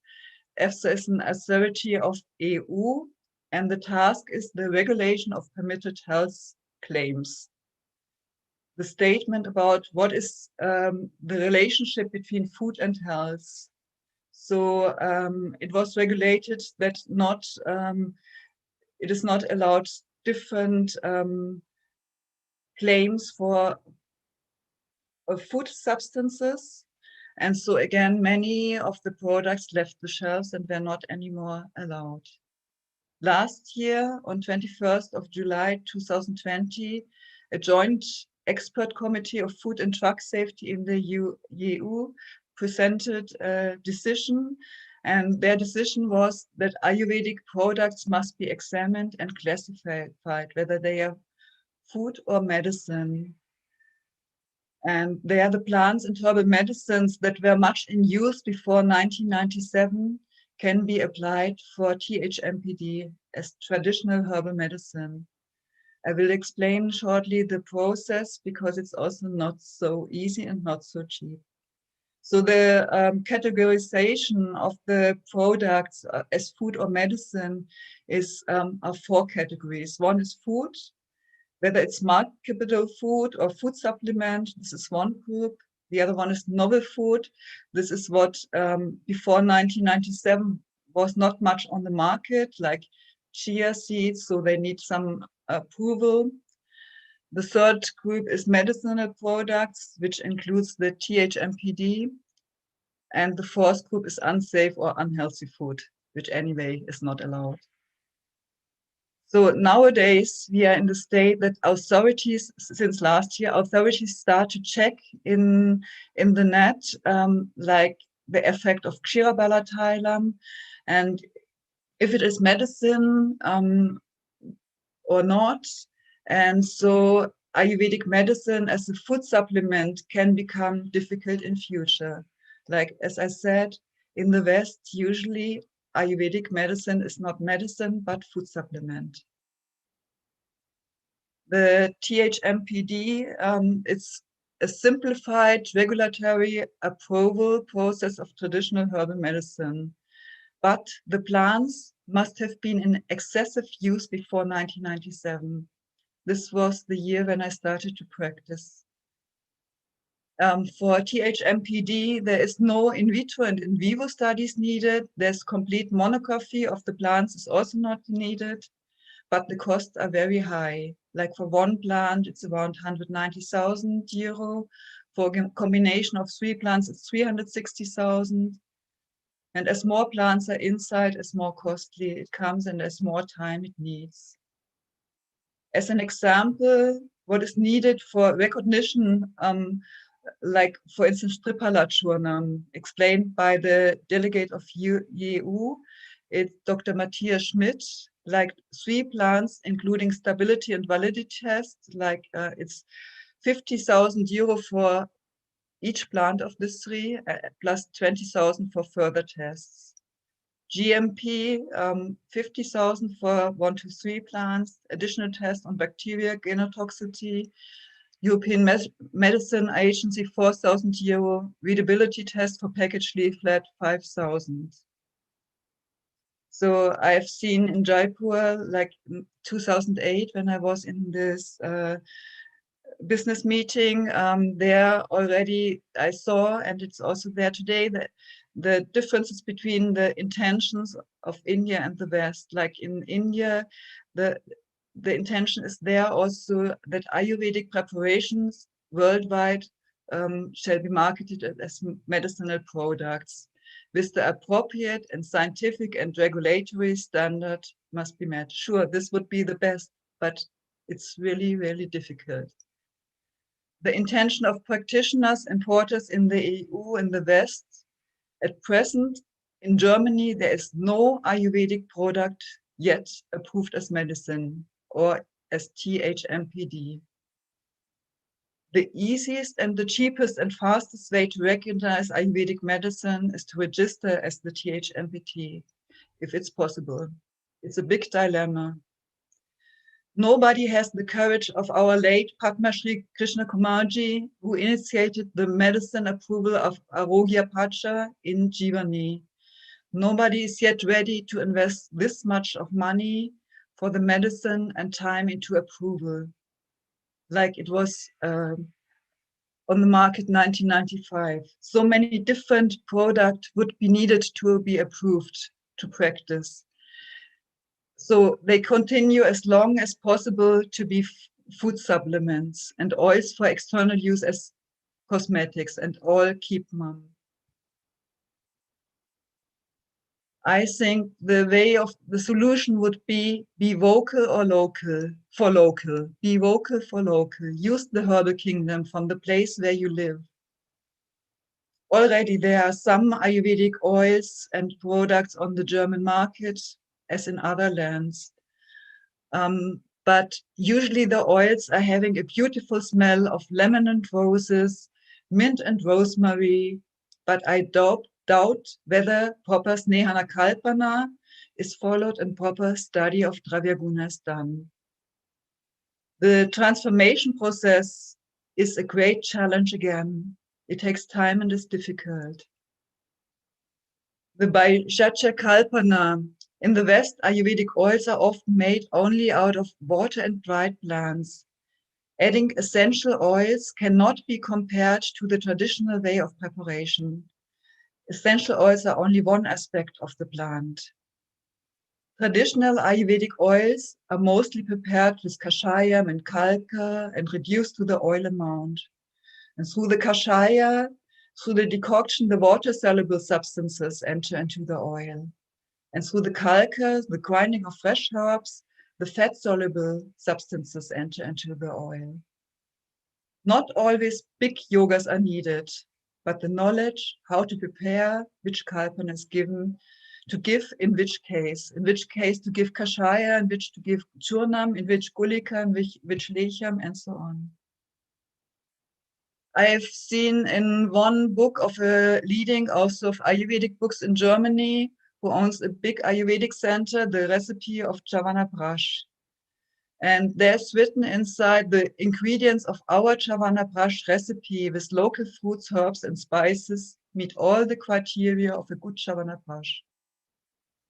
The recipe is 500 grams of berries with elderberry, blackberry, rosehip, like with the German gooseberry, 500 grams of quince or plums, 150 ml of water, 1 teaspoon of dried dandelion root, 1 teaspoon of dried milk thistle, half teaspoon of dried angelica root, and so on. 500 grams of jaggery, 100 grams of ghee. You see, very less plants are there. First, the berries are cooked separately, then added to the quince or plums and cooked. The herbs are put into a poultice and cooked with the fruits for 2 hours at a low flame. Leave all for 24 hours in a cool place, remove the herbs, boil the jaggery in water, make the fruit to a paste in a grinder, add ghee, later on slowly the jaggery, put the jaggery while stirring, and again 5 minutes to cook. Is it really Chavanaprash? My opinion, it is a beginning, but this shall not be allowed to be called as Chavanaprash.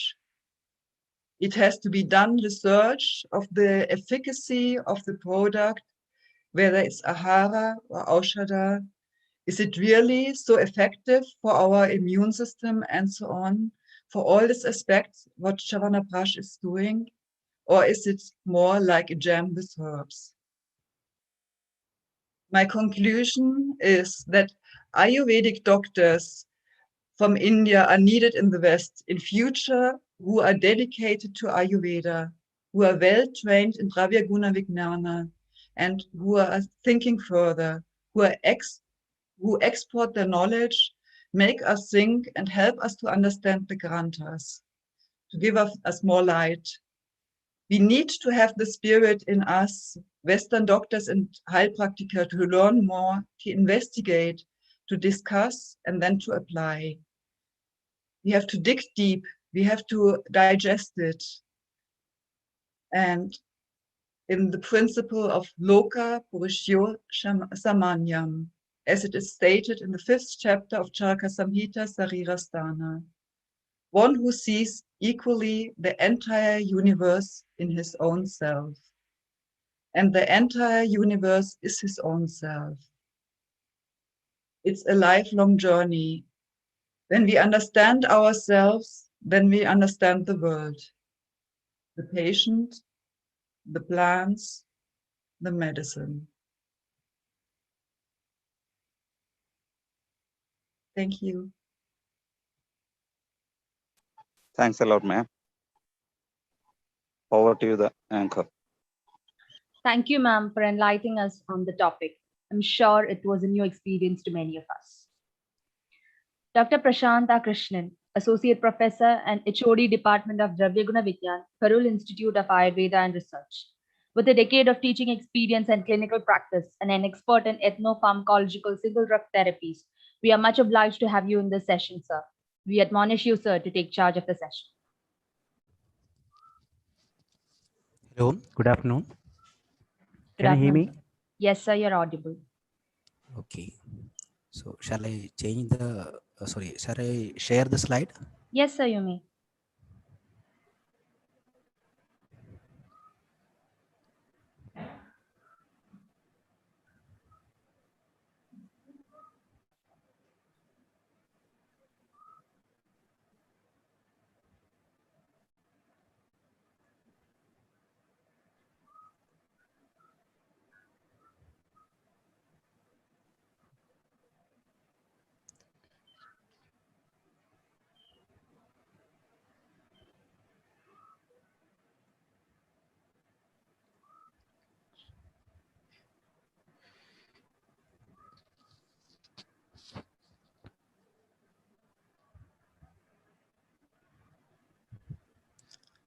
Is it visible? Sir, the slide is not visible, sir. Not yet. Hello. Not yet, sir. The PowerPoint is not visible. Your screen is, your drive is seen. Sir, please open the PowerPoint presentation, sir. Yes, yes, yes. Actually, it is open, and I think it will take 1 minute. Sorry, few.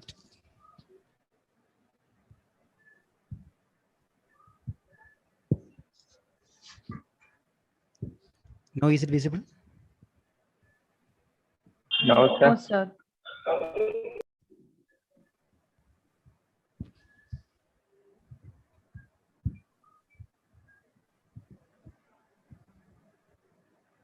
Yeah, it's coming. Yeah. Yes, sir, now it's visible. You may please Okay. continue, sir. Okay, good afternoon. Actually, my topic is a review on ancient cultivational techniques in Vriksha Ayurveda with special reference to Kunabajala.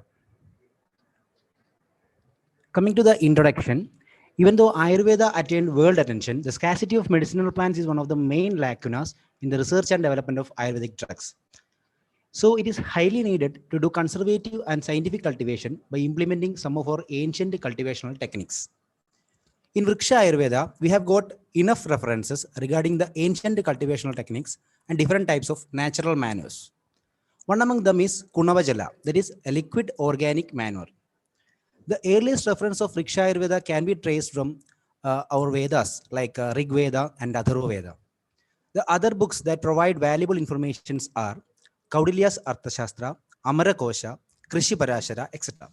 So here I am reviewing some of the ancient cultivational techniques in Vriksha Ayurveda with special reference to Kunapajala. So if you are going through the Vriksha Ayurveda topics, and specifically if you are going through Surapara Nigandu, these are the points that mainly they have discussed in Vriksha Ayurveda. How to procure, preserve, and treat the seeds before planting. Actually, these things have been explained in Bijopachara chapter. Then how to prepare pits for planting saplings. These also have been explained in Gartha Swabhikarana chapter. Then how to select type of soils, different types of soils, and how we should select the soils according to the plant, that have been explained in Bhumi Nirupana. About different methods of watering, different irrigation techniques have been explained in Sinjana Vidhi chapter. About nourishments and fertilizers, these have been explained in Utpadana Vriddhi Vidhi. About plant protection remedies from internal and external diseases, these have been explained in Padapa Rakshana Vidhana. About setting up of a layout of for a garden, it have been explained in Vatika Vidhi Yojana. And about groundwater resources, these have been explained detailed in Bhugarbha Jala Vidhana. These are the main subjects that have been dealt in mainly in Surapala Nigandu, and commonly if you are taking Vriksha Ayurveda texts, these all things have been explained in detail. So if you are coming to Kunabajala in detail, Kunabajala is a liquid organic manure. I have already explained that.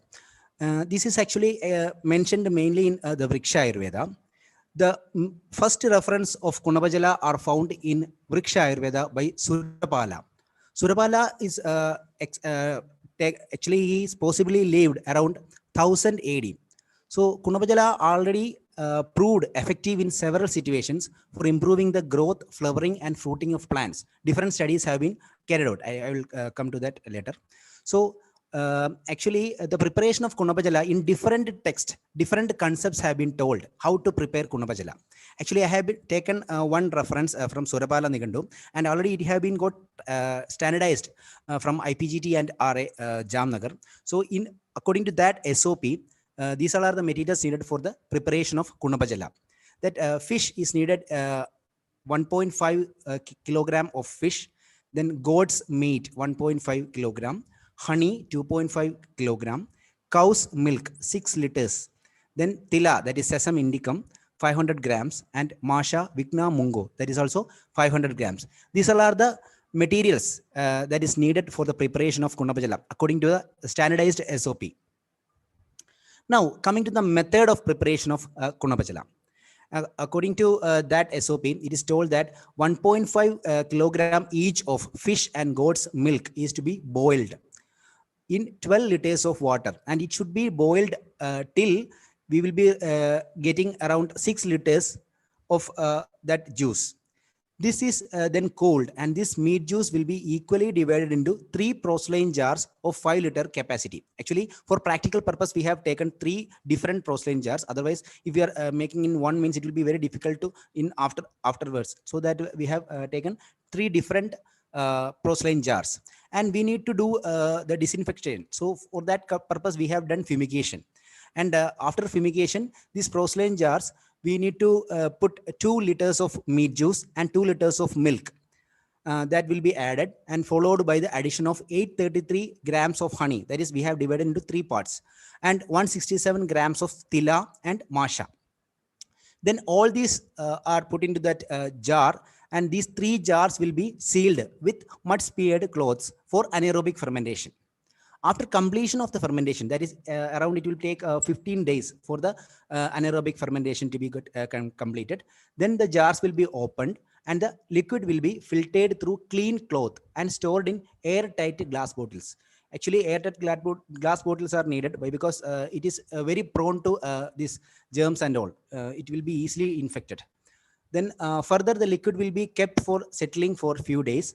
Again, it will be descended through a cotton cloth to remove the solid content. That is, we just need the watery part only. So we will be filtering it again, and that watery part will be taken. And this is being used for the, further actually cultivational research and all. We will be using this. And now I will be telling some of the research already conducted, and we have got very good result. Actually, these all are the researches done with Kunabajala, and very good result have been obtained. The first one was Kunabajala, a liquid organic manure preparation and its utility parameters by Sweetu Jani. This has been conducted in IPGT and RA Jamnagar. And the second study, that is nutrient analysis of Kunabajala and Panchagavya. Actually, it was a comparative study. Their evaluation on the germination of Ashwagandha and Kalamegha seeds. They have done it on seed germination, the rate of seed germination. They have done a comparative study, and this also have been conducted by IPGT and RA Jamnagar. The third study, influence of Kunabajala treatment from Vriksha Ayurveda on the leaves of tomato. Actually, it was a comparison with the conventional farming. They have done a comparative study, and this has been done in Pune. Actually, it was in Pune University, Maharashtra, they have done this study. And these all studies have got very good positive result. That is why I have quoted these studies. And the fourth one, effect of integrated nutrient management practices on yield characters of Abelmoschus mostatus. That was done by R. Rajeshwari, and this has been performed in Annamalai University, Tamil Nadu. And the fifth one, actually, efficacy of Kunabajala in conservative cultivation of Revolvia serpentina benth, a comparative pharmacogenesis study.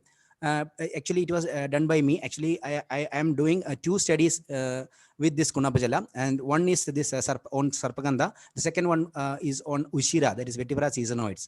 I have taken 2 different plants because one is having the taproot system and the other one with the fibrous root system. So we can just assess the efficacy of this Kunabajala in both the roots.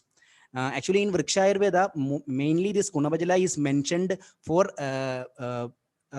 fruiting and flowering. So we need to take the efficacy of this in this rooting also. So I have taken 2 drugs where the useful part is the root, and the study is going on. Actually, till now I have got a positive study, but I have not published it. So now let us discuss some other cultivational techniques from Vriksha Ayurveda, basically from Surapala Nigandu. For a speedy seed sprouting, seeds sprinkled with milk and smeared with mustard and ash of sesame, brihadi and cow dung will sprout in no time.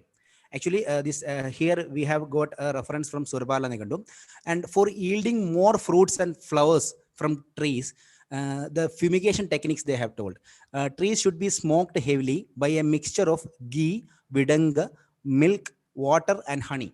For the growth of young saplings, a cold mixture of fish, flesh, and sesame should be given in every 7 days. Actually, this fish washed water and this fish along with the flesh, they have mentioned in different areas for improving the yield. For good yield from mango trees should be treated with water mixed with ripened fruit of ankol, ghee, honey, and marrow of a boar. Here we should take the wild pig as a boar.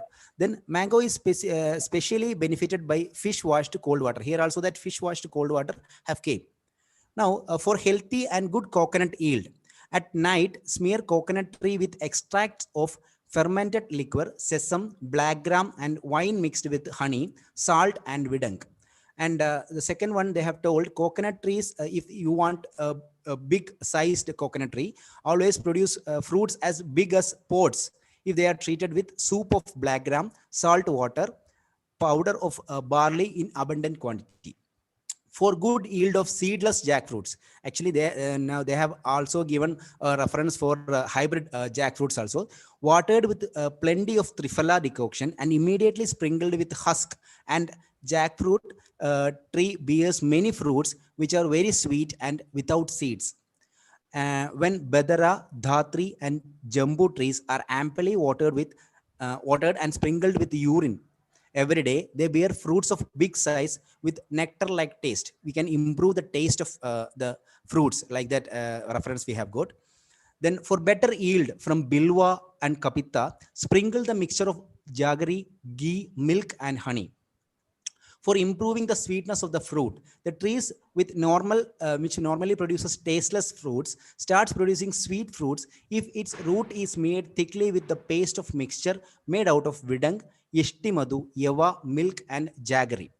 For out of season fruiting, if you want a tree to fruit all times or out of season, then trees watered with buttermilk, sugarcane juice mixed with powder of vidang and oil cake for 1 year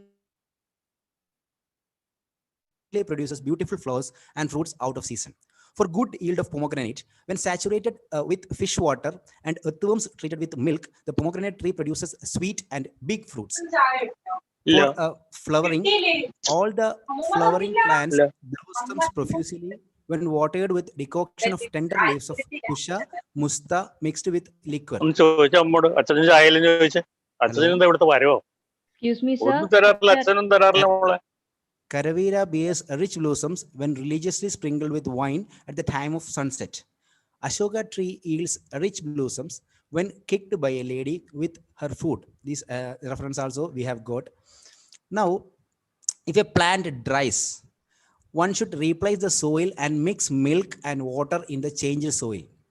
If we can also use water used for cleaning fish and rice for irrigation of the plants, which can save them from various disorders. To remove insects, now the Rakshana Vidhi they are told. Both from the roots and the branches of the tree, one should water the trees with cold water for 7 days. The insects on the leaves can be destroyed by sprinkling the powder of ashes and brick dust. They have also told about our this Vidanga Churna also. Vidanga Churna also reference is there. Now we will be dealing with some impractical and fanciful ideas. Actually, while going through the Surabala Nigandu, we have got so many fanciful ideas which we will be thinking it is not practical. And actually, I will also discuss that also. Champaka produces Nakakesara flowers. If we are sprinkling it with the mixture of milk, fat of hog, dhanyaka, and durva. And Surapala also opines that Kadali plant produces excellent pomegranate fruits when watered with decoction of kangol and blood and fat of hog. The white flowers of a tree turns into golden color if the tree is watered with a mixture of turmeric powder, chinchuk, cotton seed, manjista, and lodra. A plant grows in the pit supported with 4 pillars erected close to the root, carefully watered with milk, will grow into dwarf variety. Actually, here so many fanciful ideas. We can't accept these things, but then also we need to check whether some thing is happening or not. Actually, I have not checked, but we need to go with this. I simply, that's why I am telling all these things. So some more impractical ideas are there. In case of Solanum species, if we are made with honey, ghee, it should be inserted carefully inside a fresh Kushmanda fruit and extracted after the fortnight. When it is grown, it will produce a creeper with leaves of the Kushmanda, but the fruits will be of Vartaga, like that he is telling. And here the next thing is that Tamarindus tree will change his habit, like that he is telling that Tamarindus indicus turns into a creeper with very sweet fruits. It is changing its rasa panchaga also. Fruits when sprinkled with water mixed with the powder of yava, masha, tila, and rihi, and then thoroughly smoked with nisha or turmeric. Actually, these all are the things that I have gone through, and which actually I got very fanciful ideas. So I thought that will I will share with you people. So coming to the discussion, if we critically analyze Surapala Nigandu and other Vriksha Ayurveda related books, we will come across both practical and impractical techniques. So according to the great poet Kalidasa, he says that Purana mityeva nasadu sarvam nachabi kavyam navamitya vandyam sandada parikshanya tharat pajande mudaga paripratta yeneya buddhi. So we cannot take anything for granted only because it is mentioned in old classical books. So here we need to conduct cultivational research on each techniques mentioned for confirming and standardizing its efficacy. Coming to the conclusion, Vriksha Ayurveda is our proud legacy. We need to resuscitate it by encouraging regular and constant research in this aspect. Every points in Vriksha Ayurveda need to be tested and efficacy should be documented and standardized. Cultivational research in Ayurveda is very much needed as Ayurveda is exclusively dependent on medicinal plants and scarcity of genuine medicinal plants is an unaccepted reality. For improving the yield without altering the quality of medicinal plants, Vriksha Ayurveda techniques can be adopted by incorporating conventional farming and organic farming. So thank you for the patient hearing. These are the references that I have used for the presentation. Thank you one and all. Thank you, Dr. Prashant Krishnan. Your presentation was precise and in time. Thanks a lot, though we are running late by 24 minutes.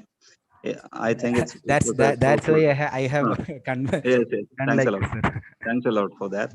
And I think this was a fruitful session. It was a session which we created to showcase various aspects of Ayurveda, different dimensions of Ayurveda, where we can show the diversity of Ayurvedic science, where we started from the presentation of Khandel sir, which was focusing on mental health, and followed by Gokulan sir's presentation, beautiful presentation on Shalakitandra it was, and then there was a presentation on how to practice by neo techniques for youngsters by Dr.